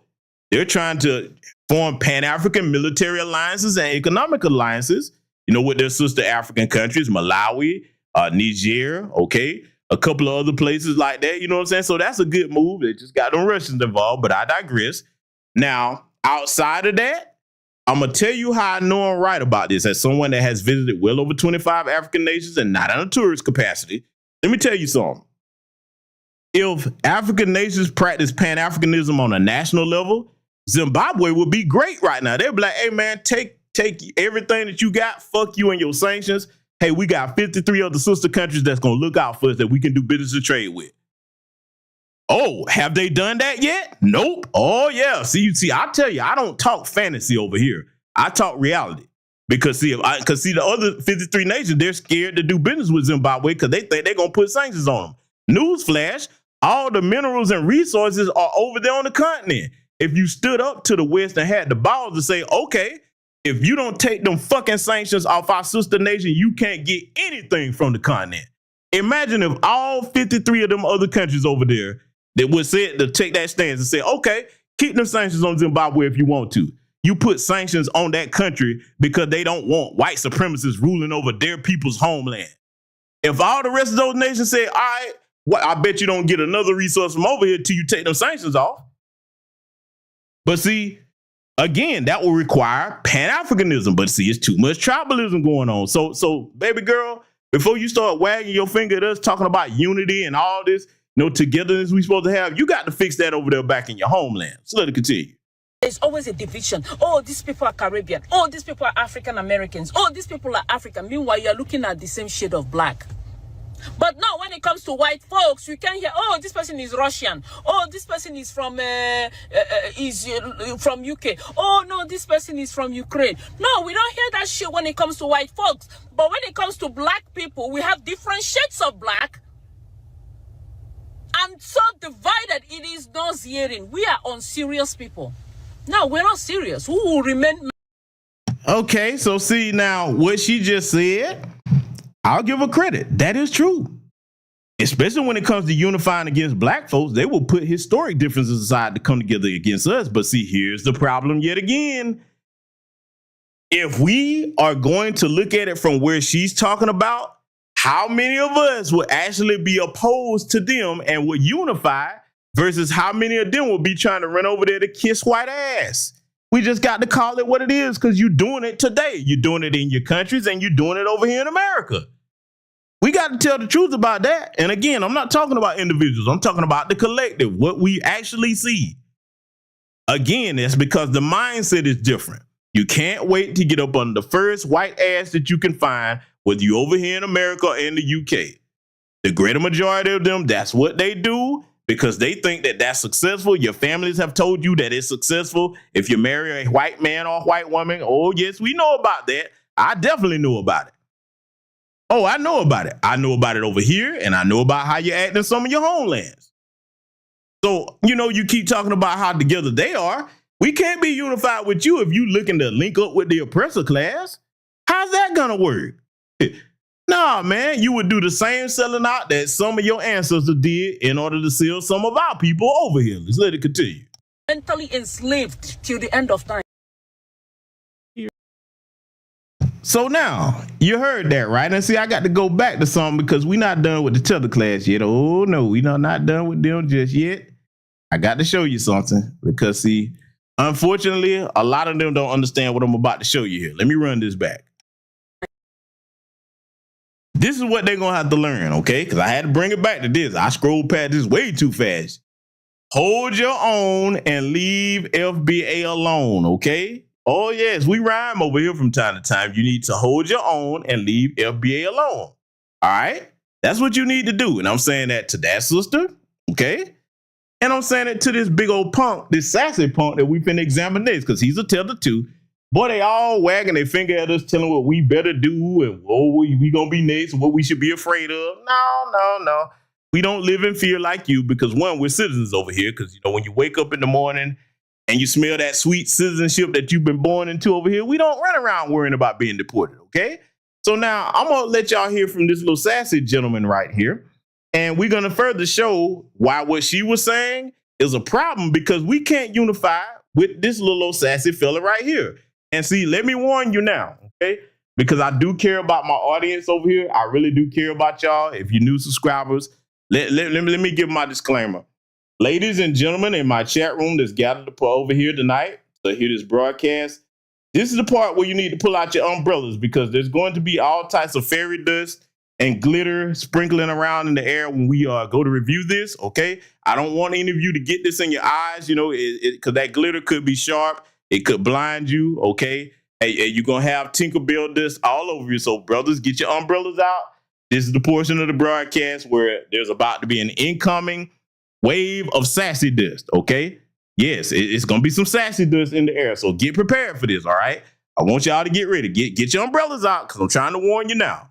So let's get into it. Here. Y'all know how, Cubans think they're exceptional? White people won't look at them like they look at all the other Latinos, and they think they have, this... Okay, before I let little sassy man continue right here. Oh, yeah, y'all know me, man. Little buddy, that goatee on your chin. Why you ain't shaped that shit up? Come on, man. One of the things that you got to have on point to graduate into manhood, you got to have your grooming on point, man. Look at this bullshit. That shit up under his chin, man. Look, whoever your partners is, man, because they probably feel the Tethers, y'all just don't give a fuck about appearance. They ain't tell you, man, hey, bro, you need to do something with that. And your face don't fit that, man. Grow out a beard. But see, again, I must digress because with the sass that's coming off this gentleman here, okay, you probably don't have the testosterone to grow out a full beard, okay?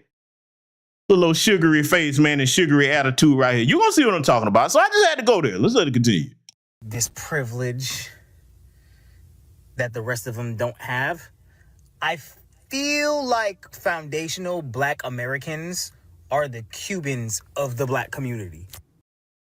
First of all, little sassy man, You've exposed exactly what I warned my audience about with your fairy dust all over the place, because you said, I feel like Foundational Black Americans and the Cubans in the black community. You feel like it, huh? You feel like it, little Tinkerbell? That's what you feel like? How about you think instead of feel? We're supposed to leave the feelings to the women, okay? Men are supposed to think. Now, do we have feelings? Sure. But we don't make our important decision making off of feelings. The world will run you over and kick you up your ass with steel toe boots on if you make most of your decisions off of your feelings. You can factor in your feelings, but the bulk of that for men is supposed to be made off of what we think. But he's about to tell us what he feels, ladies and gentlemen. Listen to the sass off this boy's voice, man. I was reading this post about how Haitians are now being deported and how they're going to be targeted. And I'm looking at the comments and I see foundational Black Americans, people who are claiming they're foundational Black Americans, that they're good. There's nothing, they have nothing to worry about. We are a little sassy, man. We are. And salute to the brother Eric Curtis for the cash out. Thank you very much, my good brother. We're fine because we're citizens, baby. We're citizens. We're not going nowhere. We're not. See, you probably need to be worried if you got your paperwork in order, because you probably got a little pink boo thing somewhere that you tooting over for, that you really gonna be heartbroken if they deport you and your little fairy dust fluttering ass out from over here. You probably need to worry about that, and you need to worry about getting that facial hair straight. That's what you need to worry about, Tinkerbell. That's what you need to worry about. Don't worry about what my people got going on. But family, I want you to hear it now, because he don't think we're good. And see, this is amazing that so many of them, these traumatized tethers, that they actually thought we were immigrants. They have told themselves, see, this is what happens when you have identity dissociative disorder. When you have identity dissociative disorder and you tell yourself that you are another group of people that you know you're not connected to by lineage, but you're like, yeah, we're just like you. And then something like this happens where your ass is getting deported and the fantasy is no longer reality. Oh, Tinkerbell, I got bad news for you, buddy. Everything that you're saying doesn't apply to us. Family, he's about to tell us we're next now. He's about to warn all of us what we got coming. And I just think, like, you are such a dumb, because you look just like me. I'm not Haitian, by the way, but you just like me. You look like the Haitian that's gonna get deported. So basically, Giblet right here, okay, little sassy man. Chan, you look just like me. You look just like me. Ooh, yes you do. You look just like me. You're gonna get deported too. You look just like me. Look here, sassy man. You having the same skin tone as us doesn't have anything to do with citizenship. Now, if by any odd measure they came, because first of all, they know which ones of us are you and not. I don't know if you know this or not. They can tell us apart from you. But let's just say they couldn't. We actually have documentation that we can present that can be verified to prove we're citizens, if it came to that. But no, in his mind, you look just like me. You do. Yes, you do. Oh, you can't make this up. They're terrified and traumatized, man. And damn it, that damn ridiculous goatee, that bullshit on his chin is irking me, boy. Oh my God, let's let him continue. We look alike. You think these white people are gonna look at you and be like, oh, he's not Haitian, he's a foundational Black American? No! Yes, they can look at us and tell us apart from you. They actually can. Yeah, with that damn beaver ass fur under your damn chin, man. Maybe that shit ain't real, bro. Come on, man. I'm just saying, he needs to try to, you know what I'm saying, muster up whatever testosterone he had to grow him a beard. Maybe that will help you out, bro. I'm just saying, you already dusted to be damn with this damn Tether class uniform you got on. Why the fuck can't y'all dress at all, man? You've been over here this long around us. Don't you think that you should be able to get your swag game up, man? I'm just saying. That's the first thing they will be able to tell the boy. We don't dress like this. We don't. Hell, family, come on, man. And look, I love my non-FBA brothers and sisters, but those are my lineage. Even if we wearing like down here in the South, what we call knock-around clothes, okay? Clothes that you going to the gym with, you finna do some yard work with. Hell, we even coordinated in that shit. Even the stuff we like, okay, I'm gonna get dirty. We still don't look like that, man. Yes, they know us apart from y'all. Little old sassy, man. Let it continue. They're gonna see your black ass and take your ass to a prison and then deport your dumb ass. I know. Oh boy, he came right on out that little old sassy to the closet and started talking about what's really on his mind. They gonna see your black ass and take your ass to a prison, deport your ass. Boy, he was rolling that little old sassy turtleneck. Hey, boy, no, player, listen. I know you probably been having Fleece Johnson fantasies, but we can't help you with that, player, okay? That's still not going to change you being an illegal alien, because that's probably what it is. You protesting too much. And look, that's another thing. If you know your status ain't right and your paperwork ain't correct, you should stay off the internet. Because Tom Homan and them boys ain't playing. They coming to get you, player. Every video that you put up on the internet, you're helping them find you. I'm not being facetious when I say that. Oh, I could go into further detail about it, but I really want them to catch you. So I'm not going to, enlighten you on what I know about that. But, because, look, remember he was saying, I'm not Haitian, by the way. Well, you something, because you worried. Oh, you are mighty afraid. You look like me. Boy. No, Tinkerbell. We are not going where you going, okay? I hope they get you first, man. Telling you, boy. But see, we're not done yet. We got some more tellers. We got Lit tell us, how worried we should be. Because, we supposed to be next here, family. Let's check this out. Some black people feel like, well, the Hispanics didn't stick up for us when we needed them to be there for us. They didn't march with us. And I know some people feel like that. And I get it. Trust me, I do. But well, baby, if you get it and you say you get it, then you understand something. We are not supposed to stick our necks out for people that are ungrateful historically to our elders and ancestors. And we're not supposed to stick our necks out for people that don't stand up for us when they're in government positions, whether it's in the mayorship, state representatives, Congress. Okay, they don't stand up for us at all. They don't list anything about the non-existent black and brown on their little websites for all their little organizations. I've already broken down and showed y'all many times how LULAC got down.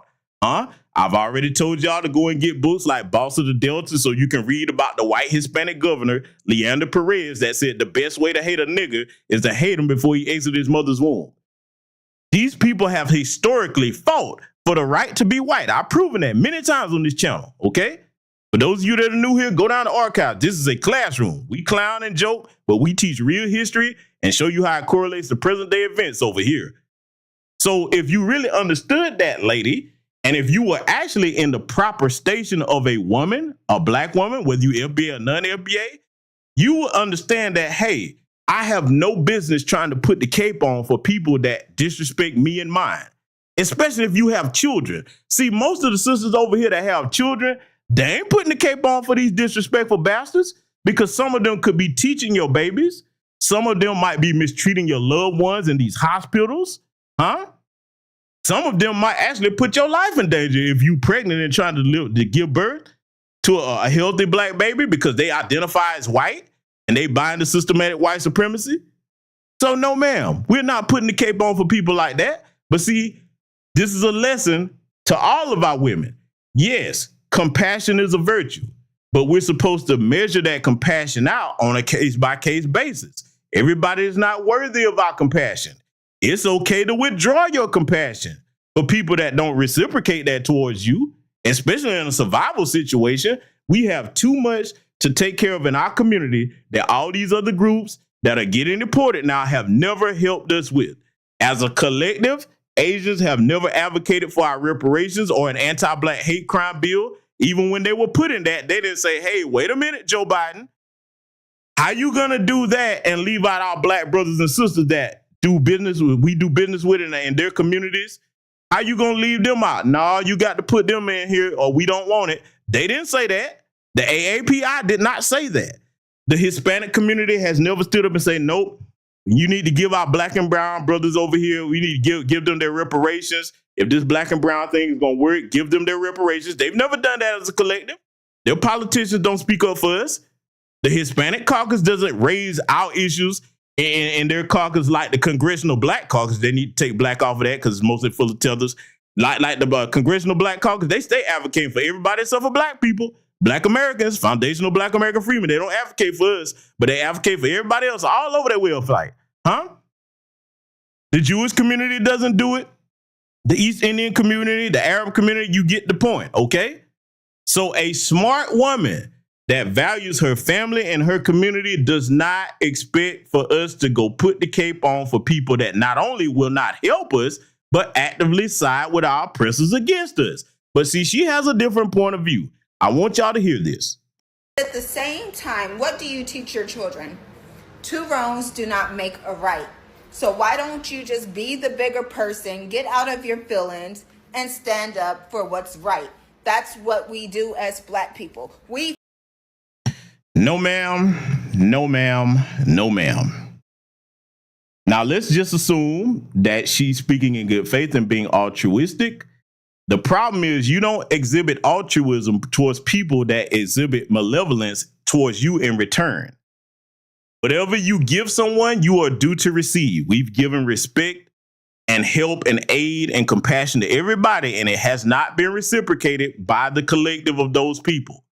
So it's time for us to withdraw that and practice delineation and focus on our own community, okay, as a collective. That's what it's time for us to do. It's long overdue. We should have done this a long time ago. Now, this goes to show you she has this ideology in her family. She probably comes from a family where, hey, they taught her to put everybody else ahead of their own needs. Do you know how crazy that is? See, you got to understand the reason why, particularly the white Hispanic community, is so disrespectful towards us and so entitled. Well, when black people get something, they think they're supposed to get it, is because, hey, for the longest time, some of us was on that black and brown stuff. Now, I've never been on it, but you get what I'm saying. Well, old Missy, Jesse Jackson, and the rest of them, black and brown, you steady yelling something, but it's one-sided. There are no more one-sided days in the Foundational Black American Freedmen community. If you a true brother or sister outside of our lineage, you're going to come to the table with equal measure. You're going to come to the table with equal effort. It ain't going to be one-sided no more. That's over with. See, she doesn't understand, especially if this woman has children, how detrimental to her survival as a community that is for her to have that train of thought. Now, why am I saying it this way? Because, again, women are the first teachers of children. If women have bad information and they pass that down from generation to generation, that is very, very dangerous because you will indoctrinate a group of other young children to have that same detrimental mindset, and you will condition them to be servants to other people ahead of their own needs, even if they're in dire straits. Hell no. No, ma'am. That is not what we do. And remember what I told y'all about making important decisions based off feelings rather than logical thought. See, if this woman just sat down and looked at it from an economic standpoint, let's talk that first and foremost, because everybody should love to talk money, okay? Just start with how much business do they do with our community versus how much business we do with theirs. They don't take any of their dollars and come in and patronize our businesses like that. They really don't. They don't do equal business with us at all. They won't sell you their businesses. So even if we just looking at it from an economic standpoint, that would be suicide to think like that. That would be very irresponsible. So jumping out here with a bleeding heart and not looking at the facts as if these people would do the same for you, no, ma'am, that is not how our people are supposed to be acting. And I'm proud of all of our sisters that have the opposite mentality. Because it's going to be up to the women to correct her, no matter how much I call it out as a man. This is where the on-code sisters have to say, no. We're not doing that because of historic reasons. These people don't advocate for us.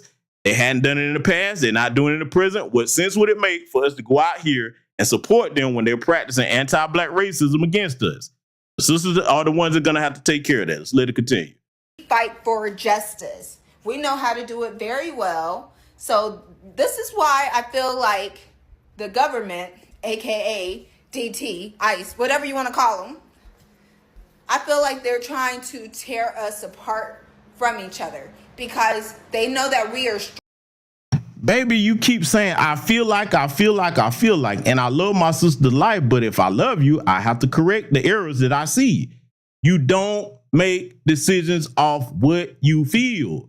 You look at the hard data and information and say, okay, you may feel this way, but when you start thinking, does this match up with what you feel? As it's going to be a smart decision if you base the decision off of what you feel versus what you think and you can see in front of you. You do not do that. The world will kick you in your ass with steel toe boots on if you base your important decision making off of what you feel. No, ma'am.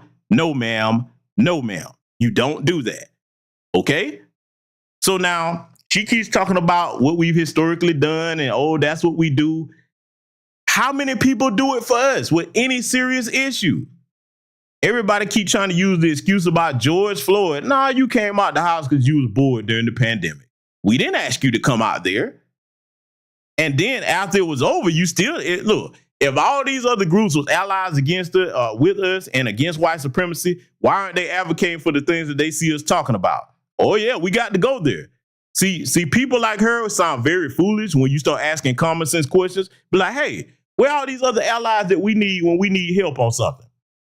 Most of these white adjacent immigrants over here, they talking about Carmelo Anthony should be put in prison. They don't say it's self-defense when it clearly is. That's just one example.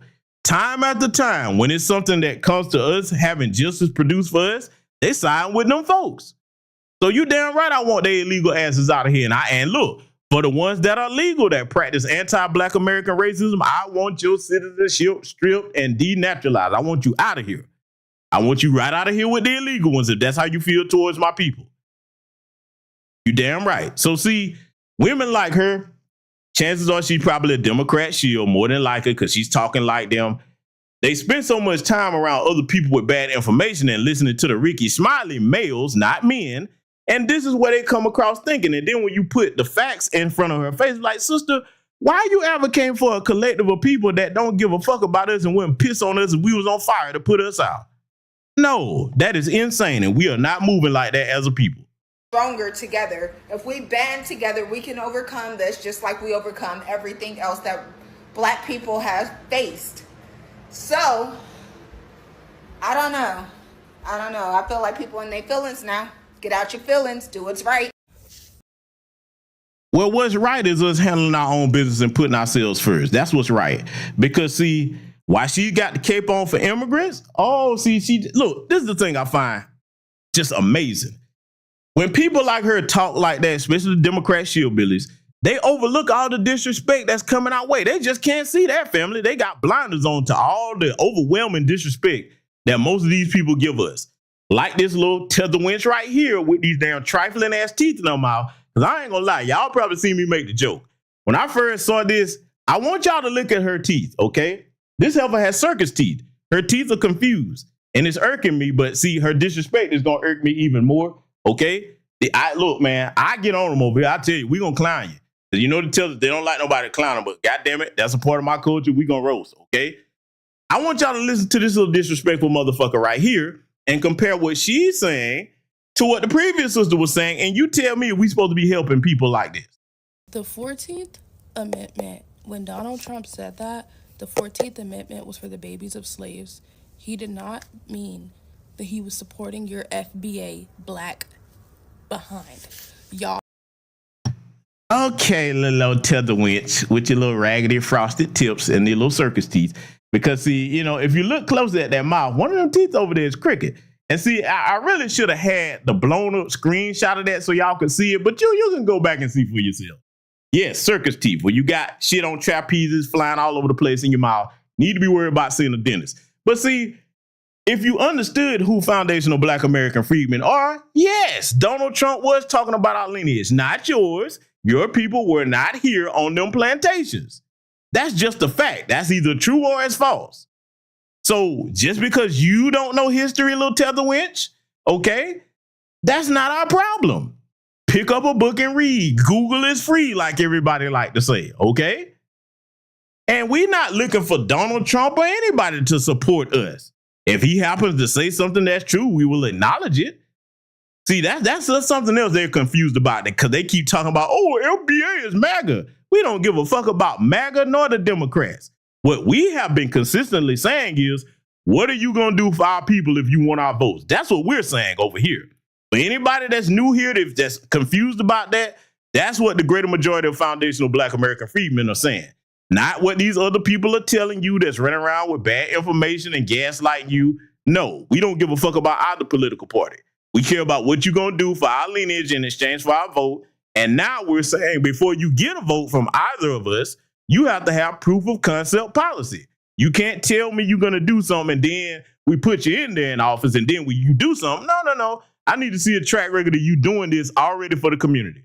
I need to say, hey, look, if you want my vote, I need you to go and get this policy passed for me, then come back and talk to me. Then we'll consider voting for you. Yeah, that's how it's got to be. We got to demand the fee up front, okay? We got to demand the fee up front. If you want something from us, hey, man, we need proof of concept because you proven we can't trust you. That goes for either political party. So we just wanted to clarify that. But we're going to let little old Miss Circus Beaver Teeth here keep on regaling us about what she thinks she knows something about. All FBA people are the biggest coons I've ever seen in my life, and it's embarrassing. Why are you out here on the internet talking about Donald Trump said that the FBA moves, that the 14th Amendment was for the babies of slaves? He said something so spiritual. Yes, dumb. It is for our lineage. No one else. Oh my God, bro. You know what I'm saying? Hey, man, boy, see, look, let me tell y'all something, right?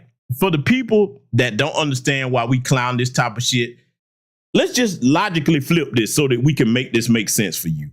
If any Foundational Black American Freedmen went to your countries and we started trying to act like we know more about your government, your history, and your society than you do, and we were talking like this, you would be reacting the same way that I'm reacting, if not worse. This is ridiculous. Get your fucking tethers before we get them. If you don't want us to call your people out, you better handle this shit before we do. Because if it come across my desk, we lighten you up. We're drawing lines in the sand with this type of disrespect, man. Especially when you come from a nation that you really would be terrified to go back to. We see it right now with all of them.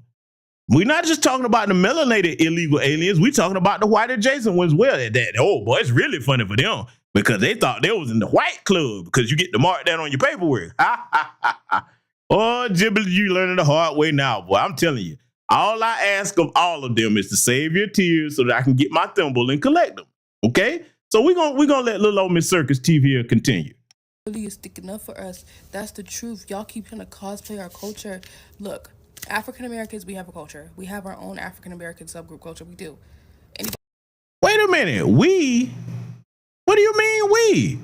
Well, she did say African American, so hey, chances are she's continental African or Caribbean, so that would apply more to you than us because that's a misnomer. We're genetically African, and listen up if you're new to this channel. Yes, we acknowledge that we have genetic African DNA, but culturally, we are not Africans. We don't have African citizenship, the greater majority of us. Our families are 500 generations removed, which means we had an ethnogenesis. Look it up. I said it that way for a reason. If you're new over here and you don't understand that, ethnogenesis. Look the term up and see what that means. That applies to us. We are not you. You are not us. It's not about hating you. We have a distinct, different culture from you. It's obvious in many different things, okay? So no, that 14th Amendment was meant for us, the children of Foundational Black American Freedmen, enslaved ancestors. That's who it was for. Anybody who tries to deny that is weird, but just because African Americans have our own culture does not mean that we don't have ties to Africa. African American culture literally originates from our ancestors who are displaced West Africans. No, you little old trash compactor, steam shovel mouth, tether winch.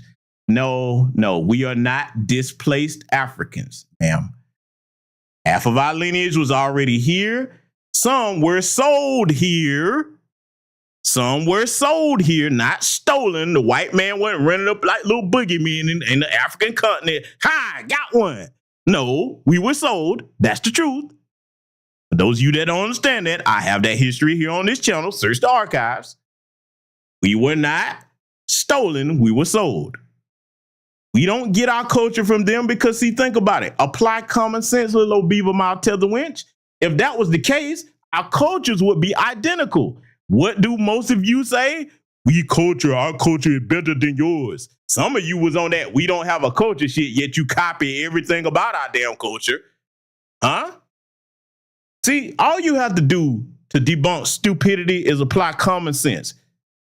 If we are exactly the same, then why are our cultures different? Come on now.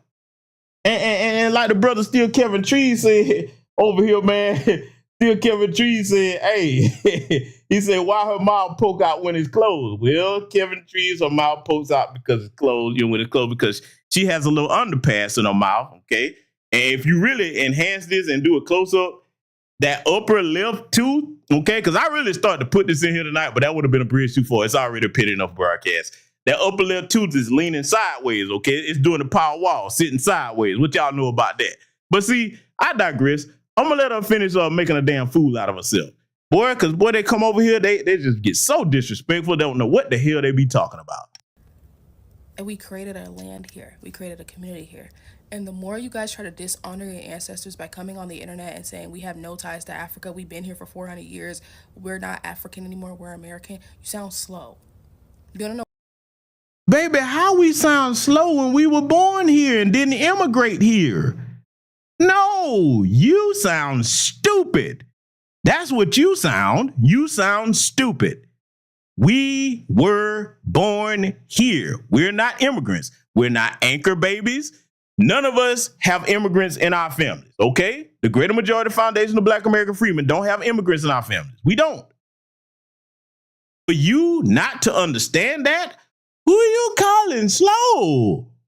Do you really think about, see, this is the thing. Let me tell y'all something. I've often told y'all this, and I'm going to give you a little homework assignment before we get out of here tonight. I want you to look up the Dunning-Kruger effect, okay? I want y'all to look that up, the Dunning-Kruger effect. In a nutshell, what that is, you have idiots that think they know more than they do. You know what I'm saying? They actually think they're brilliant, and they don't realize that, no, you're a moron. You don't know nothing, but you talking like you do. I don't understand how that's not embarrassing when you jump up and do this and you just think you know so much more about a people's culture than they do, the people that are native to this land. Because they really don't think, look, here's the truth about it.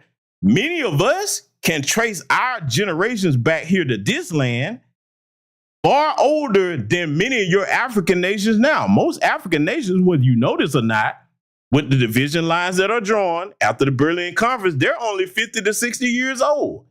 They're new booty nations. You know what I'm saying? We're not talking about these different regions and tribal kingdoms. We're talking about right now, the different African nations that are over there that was divided up during the Berlin Conference. That's only 50, 60 years old. You know what I'm saying? So that's relatively new in the grand scheme of time. Our ancestry goes back longer to this nation than most of your nations were formed. And that's a fact. That's either true or false. You can look up what I'm saying. So who really sounds slow? Little old circus tooth tether winch. Let's let it continue. Why you sound slow? We built this country by force.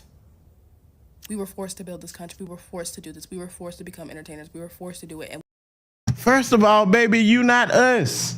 You keep talking about we was forced, we this, we. No, ma'am, you're an immigrant. You wasn't forced to do nothing. But see, they always keep bringing that up. Whether it was forced or done voluntarily, it doesn't change the fact that we built this nation. This is our country. So you saying that, you're not telling us something we don't know. You know what? See, here's the thing that just really floors me about these damn tethers, okay? They think that if they gaslight and shame us enough, we're supposed to get, you know what, guys, you're right. We're not Americans, we're displaced Africans. You're right. Never mind all the history we have here in our lineage. You're right, guys. We heard it wrong all this time. You know, that's what we supposed to do? You think you just going to shame and gaslight us into just abandoning our people's heritage and disrespecting our ancestors here that fought for your little punk ass to flee over here? And see, that's another thing. You keep trying to tell us we're not American, but you flee over here to try to take our place and our identities. The greater majority of you, because what have they been saying, the theme over here tonight? You look like me. Remember little sassy thing with that damn beaver ass fur on his damn chin? You look like me. We, us, all this. So basically you telling us to abandon our foundational Black American Freedmen identity, but you running over here to try to be what you telling us we're not. Make it make sense. And again, who sounds slow when you look at what I just said? Let's let it continue again.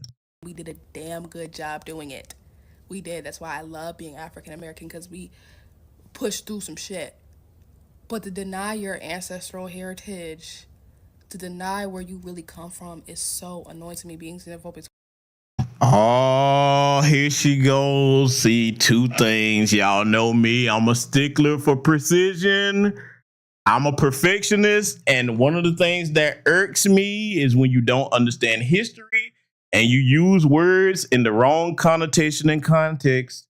First of all, nobody is more afraid to claim their actual lineage and to be proud of it than a damn dirty, funky, crusty, musty, ashy ass Tether with crooked teeth in their mouth. And at least she doesn't have the traditional Tether jukebox quarter slot gap in her mouth that most of them have. And that's another way we can tell you apart. I don't know if when you baby somebody just take an axe and split your damn teeth in the middle, but that damn Tether gap give most of your asses away. So that's another reason we can tell. But see, you keep talking about people not being proud of who they are and where they're from. You come over here and try to assimilate in the white culture. Now, she's not really doing it. She's got a little tinge of it, but most of them will come over here and start trying to emulate that white valley girl accent. Huh? Most of them can tell you who Randy Travis is, but don't know nothing about Aretha Franklin. Come on, man. He talking about people ashamed of their culture or heritage.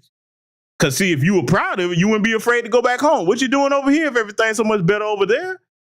And look, I believe travel is the best education you can get. But see, the difference between us and you, we travel and come back home. You travel and you try to finesse your way to stay over here in our country that we built. Huh?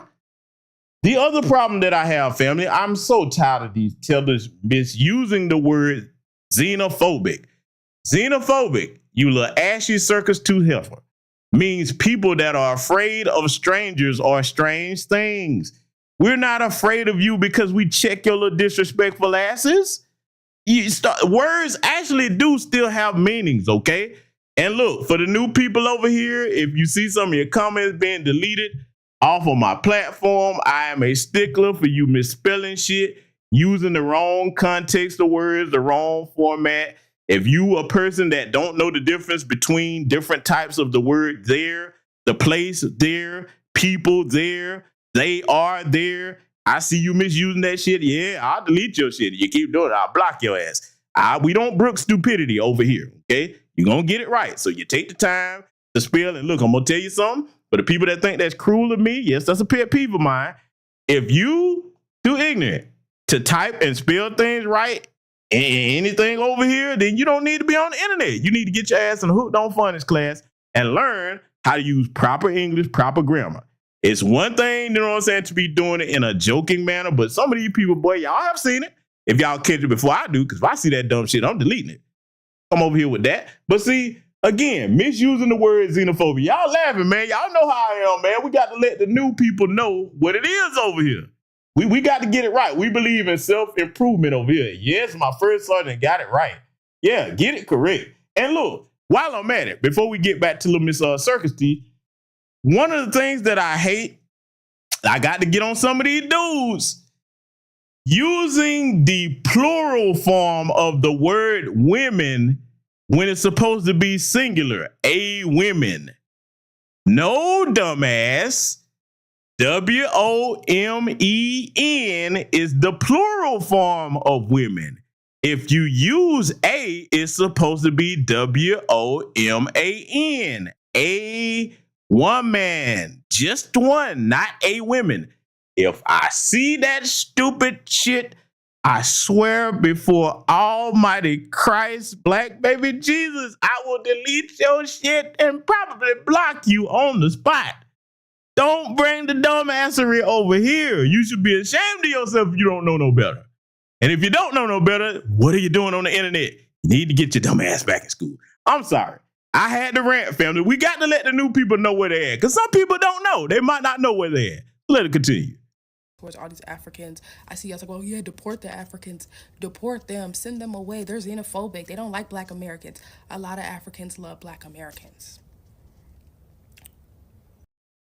Baby, if that's true, and look, yes, I met brothers and sisters that are continental Africans, man, I ain't got nothing but love for them. I really do. Look, y'all know me. I told you, I'm a heathen. I am a connoisseur of all different shades of chocolate. Caribbean, continental African, foundational Black American Freedmen women. I love them to life. Okay? I'm cool with continental African brothers, man. Hey, we can come together and do some business. Okay? I'm all about that. If you trying to, you know what I'm saying, make sure that you oppose this system of white supremacy with me, hey, brother, yo, I see a fellow brother in the diaspora. That's what I see, whether you Caribbean or continental Africa. But now if you come over here and you want to be like Myron Gaines and, you know, that little Kermit the Frog-faced boy that he went over there to call himself fresh, if that's what you want, oh, nah, you ain't no brother of mine. I don't know you. I keep telling y'all over here for the new people, I don't throw the term brother or sister around loosely. You got to earn that. Everybody's not my brother or sister. Hell no. That's an earned honorable privilege. If I use that term towards you, that's a familiar term. So if I say my brother or my sister, that's because I recognize, hey, we on code together, okay? But if you off code, no, you can't be no brother, sister mine. But see, she says, okay, a lot of them love us. Yeah, that's true. That's true. You got some that do. But when we talking about that Tether class, though, here's the problem. You got to join in with us and calling out the Myron Gaines. Hey, make yourself stand out so we know who the difference is, who the riders are versus who the Tether class is. That's the problem when she says that. So let her continue. And if they could send you back to Africa, if they could find a way to do it, they would. Liberia, prime example. They tried before. You don't think they'll try again? And baby, here's the thing with that. To see, this goes to show you need to dive deeper into your history. Yes, some people voluntarily went to Liberia, but if you know anything about Frederick Douglass, he was opposed to that. Most of our people were like, nope, this is our home. We got blood in this soil over here. We're not going nowhere else. We're staying here. And they keep talking about, as the theme of the broadcast, we're next. If they could, they would. Okay, let them try it and see what happened. But that's not going to happen because think about it. Let's just reasonably look into this because I want any of you that's like, you're next. Okay, the you next people, if they did decide to try to do that, one, what country they going to send us to? Because they can't just force us on another country that we don't have citizenship in. Then look at how bad that would look on the international stage. Huh? Then it would be a security risk. Let me break this down for you dumbass tethers that don't understand something. Let me talk to you about military strategy and history. They have oppressed us the worst in this country. This is why we're not afraid. We're not next. We was first, motherfucker. So if they did deport all, let's just say 43, 50 million of us to somewhere else, and they accepted us in, you know why that would be stupid and why they'll never do that? Because anytime an occupying military force is in close proximity to the people they're occupying, that makes your military prone to being figured out. They can observe you. They can study your strategy. They can study how you move. We know too much about these white supremacists for us to all leave here. You really think that they would do that? Do you know how valuable we would be if they deported us? Let's just go with them. We're next. They said, hey, man, we getting all of y'all the fuck out of here. Okay, we go out. All of us go to China. Do you know how welcoming the Chinese would be to accept our black asses over there? Oh, boy, they would be doing the Birdman hand rub any country. Think about it. As many of us have served in the actual military, not to mention we could tell them the inner workings of society. We already know how these white supremacists think. Do you understand what a stupid move that would be? But see, I understand she's young. She's got these mismatched teeth in her mouth, these little old fried frosted blunt tips. She's not capable of thinking that deeply like I just stated here. So no, that would be a logistical nightmare for these people. It would be very stupid. Let's let it continue. Like, I just want y'all to sit on that. I just want y'all to sit on that.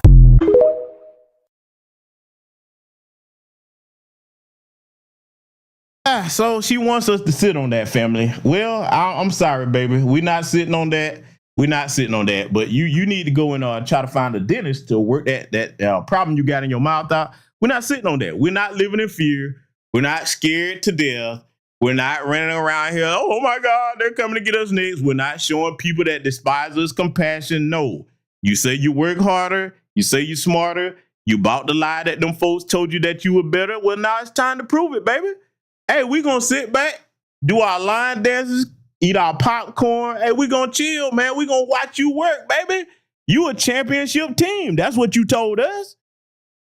Family, isn't that what they said? Hey, they were like, hey, man, y'all don't know how to do it, man. We got all the rings over here. Okay, you say you the Bill Russell of the goddamn NBA here or whatever. Hey, get to it, baby. Go ahead and get that next championship. Let's see how you work this out. We talking to all the tillers. All of you. The white adjacent ones, the melanated ones that were disrespectful. Hey, it's time to put in work, man. I want to see if you can go ahead and win the championship. You in the playoffs, right? Come on, let's get it. Yeah, get that hard worker going. Hey, these high IQs that you say you have. Oh man, it's time for you to do it big, man. I'm looking forward to some promising results. Okay, that's what we looking forward to. It's time for you to do your thing, baby, and you're gonna do it by yourself because we are not stepping on the court to help you. Okay, you didn't appreciate us when we was trying to just, hey man, we all black. Come on, we in this together. No, shut up, nigga. I'm over here with Becky now and Brad. I'm in the white community. I don't know you niggas. They've said I'm better than you. No. Okay, all right, Blair. All right, cool. I got you. Well, now we're going to hold you to account of everything you said. See, you better understand that life and death is in the power of the tongue. And all this stuff that you said and done towards our people, we haven't forgotten. Oh, Pepperidge Farm remembers. Yes, we do. We do remember. I'm telling you, we remember. And now it's time for you to deal with this because, see, I've got to play, once again, something that's got them so hot and bothered about us. Family, this kills them. They hate that the orange man said this. And see, here's the ultimate irony about it. Some of them said they was going to vote for Donald Trump, okay? They were going to vote for Donald Trump. You've seen the short that I put up with the classic little flip song, Game Over. Oh, how you feel for voting for Donald Trump now? Because I'm going to play for you what he said about those of us who are Foundational Black American Freedmen. Oh, family, they are so pissed off that the orange man said this. We can now promptly file to proceed with numerous policies that have been wrongly enjoined on a nationwide basis. And some of the cases we're talking about would be ending birthright citizenship, which now comes to the fore. That was meant for the babies of slaves. It wasn't meant for people trying to scam the system and come into the country on a vacation. This was, in fact, it was the same date, the exact same date, the end of the Civil War. It was meant for the babies of slaves, and it's so clean and so obvious. But this lets us go there and finally win that case because hundreds of thousands of people are pouring into our country under birthright citizenship, and it wasn't meant for that reason. Was meant for the babies of slaves. So thanks to this decision, we can now promptly file to proceed with these numerous policies and those that have been wrongly enjoined on a nationwide basis, including birthright citizenship, ending sanctuary city funding, suspending refugee resettlement, freezing unnecessary funding, stopping federal taxpayers from paying for transgender surgeries, and numerous other priorities of the American people. We have so many of them. I have a whole list. I'm not going to bore you, and I'm going to have Pam get up and say a few words, but there's really, she can talk as long as she wants because this is a very important decision. This is a decision that covers a tremendous amount of territory. But I want to just thank, again, the Supreme Court for this ruling. It's a giant. It's a giant. And they should be very proud, and our country should be very proud of the Supreme Court. just had to rub that truth serum in their faces. Oh, they hated when the orange man came out and said that. I know it hurts. Oh, I know it hurts, you illegal aliens. I know it does, especially you anti-black ones. And of course, I'm gonna tell you again. But they're like, I knew it. He was MAGA. Nah, I don't give a fuck about that orange bastard. I'm gonna tell you why I love him. Because he tan up even white folks' system. Oh, all these policies he got rolling down the pipeline. Oh, you white supremacists. Oh, I got to really rub this one in. Owsley County, Kentucky. Oh, shit. Woo, 90% of y'all on welfare. What you gonna do? What you gonna do when the orange comes for you? Oh, they about to roll all that bullshit back. Now you about to really see who on all this government assistance. It's gonna hurt the blacks. Oh yeah, you think that, Giblet? 3-2 Tony? Hey, I'm gonna tell you right now, boy, all that cousin loving you had going on, y'all gonna have to cut that out and go get you some real jobs now. I mean, but see, you know, there's hope for you alabaster people yet, okay? You lazy alabaster bastards that's on all this government assistance. You know, now that these illegal aliens are being deported out of these fields, you can go pick you some fruit. Yeah. Now, don't forget your SPF and your sunscreen. Even though they said the sun is getting hotter, that's not going to help your little alabaster asses. You're probably going to be burnt to a crisp within 15 damn minutes. But hey, there is hope. You know, I mean, maybe you can wear, you know, some sun retardant clothing or something like that. But I mean, you got opportunities to go do some of this work because, you know, you got these high IQs. So you're going to be all right. All my buddies' program, boy, they saying y'all ass. Look, they crying about losing their little government jobs. Oh, this is a wonderful time to be black, proud, and alive and a legal citizen. Oh, my God, I love it. I have the same request for you, white people. Save your tears. Okay, save them, all right? Because, see, family, we clown the tethers, but before I close tonight, I want people to understand, because if you are one of the white supremacists over here, I understand how bad your situation is, okay? I am not a heartless man. Look, I understand that it's so bad for you right now. A lot of you are dirt poor, don't have a pot to piss in or window to throw it out of. When even your lice are hopping off of your head like, this is ridiculous. You don't even have enough nourishment in your unwashed head to sustain me and my family. Fuck it. That's it. No, I'm not staying. I'm leaving. This is going to be the first time in your life you're going to be lice free. That's bad when even the lice said, man, fuck it, man. Pack the suitcase. We can't do this no more. That's bad. Okay? So I understand what you're going through. Do I give a fuck? Hell no. Tat a system up, orange man. Get their ass, okay? Yes. I will vote for Donald Trump. I'm going to leave it alone, family. Hey, man, salute to everybody contributing to the broadcast. Like I said, we educate and have fun over here at the same time. We got some more serious subject matter coming up on the main channel. And like I said, you know, if you are so inclined and you want to go deeper on information, you can feel free to join the Patreon. You will see it at the end of the broadcast. You can find the description box of this video and in the description box of the channel. So if you're new over here, you're not a coward, you're not a Sambo, you're not kissing white ass, you ain't crazy about trying to lay up with white folks, and you're about the business of black empowerment, you're welcome over here, whether you're FBA or non-FBA. That's it. Continue to stay black and proud. Salute to you. Black first. And I will see you all in future content.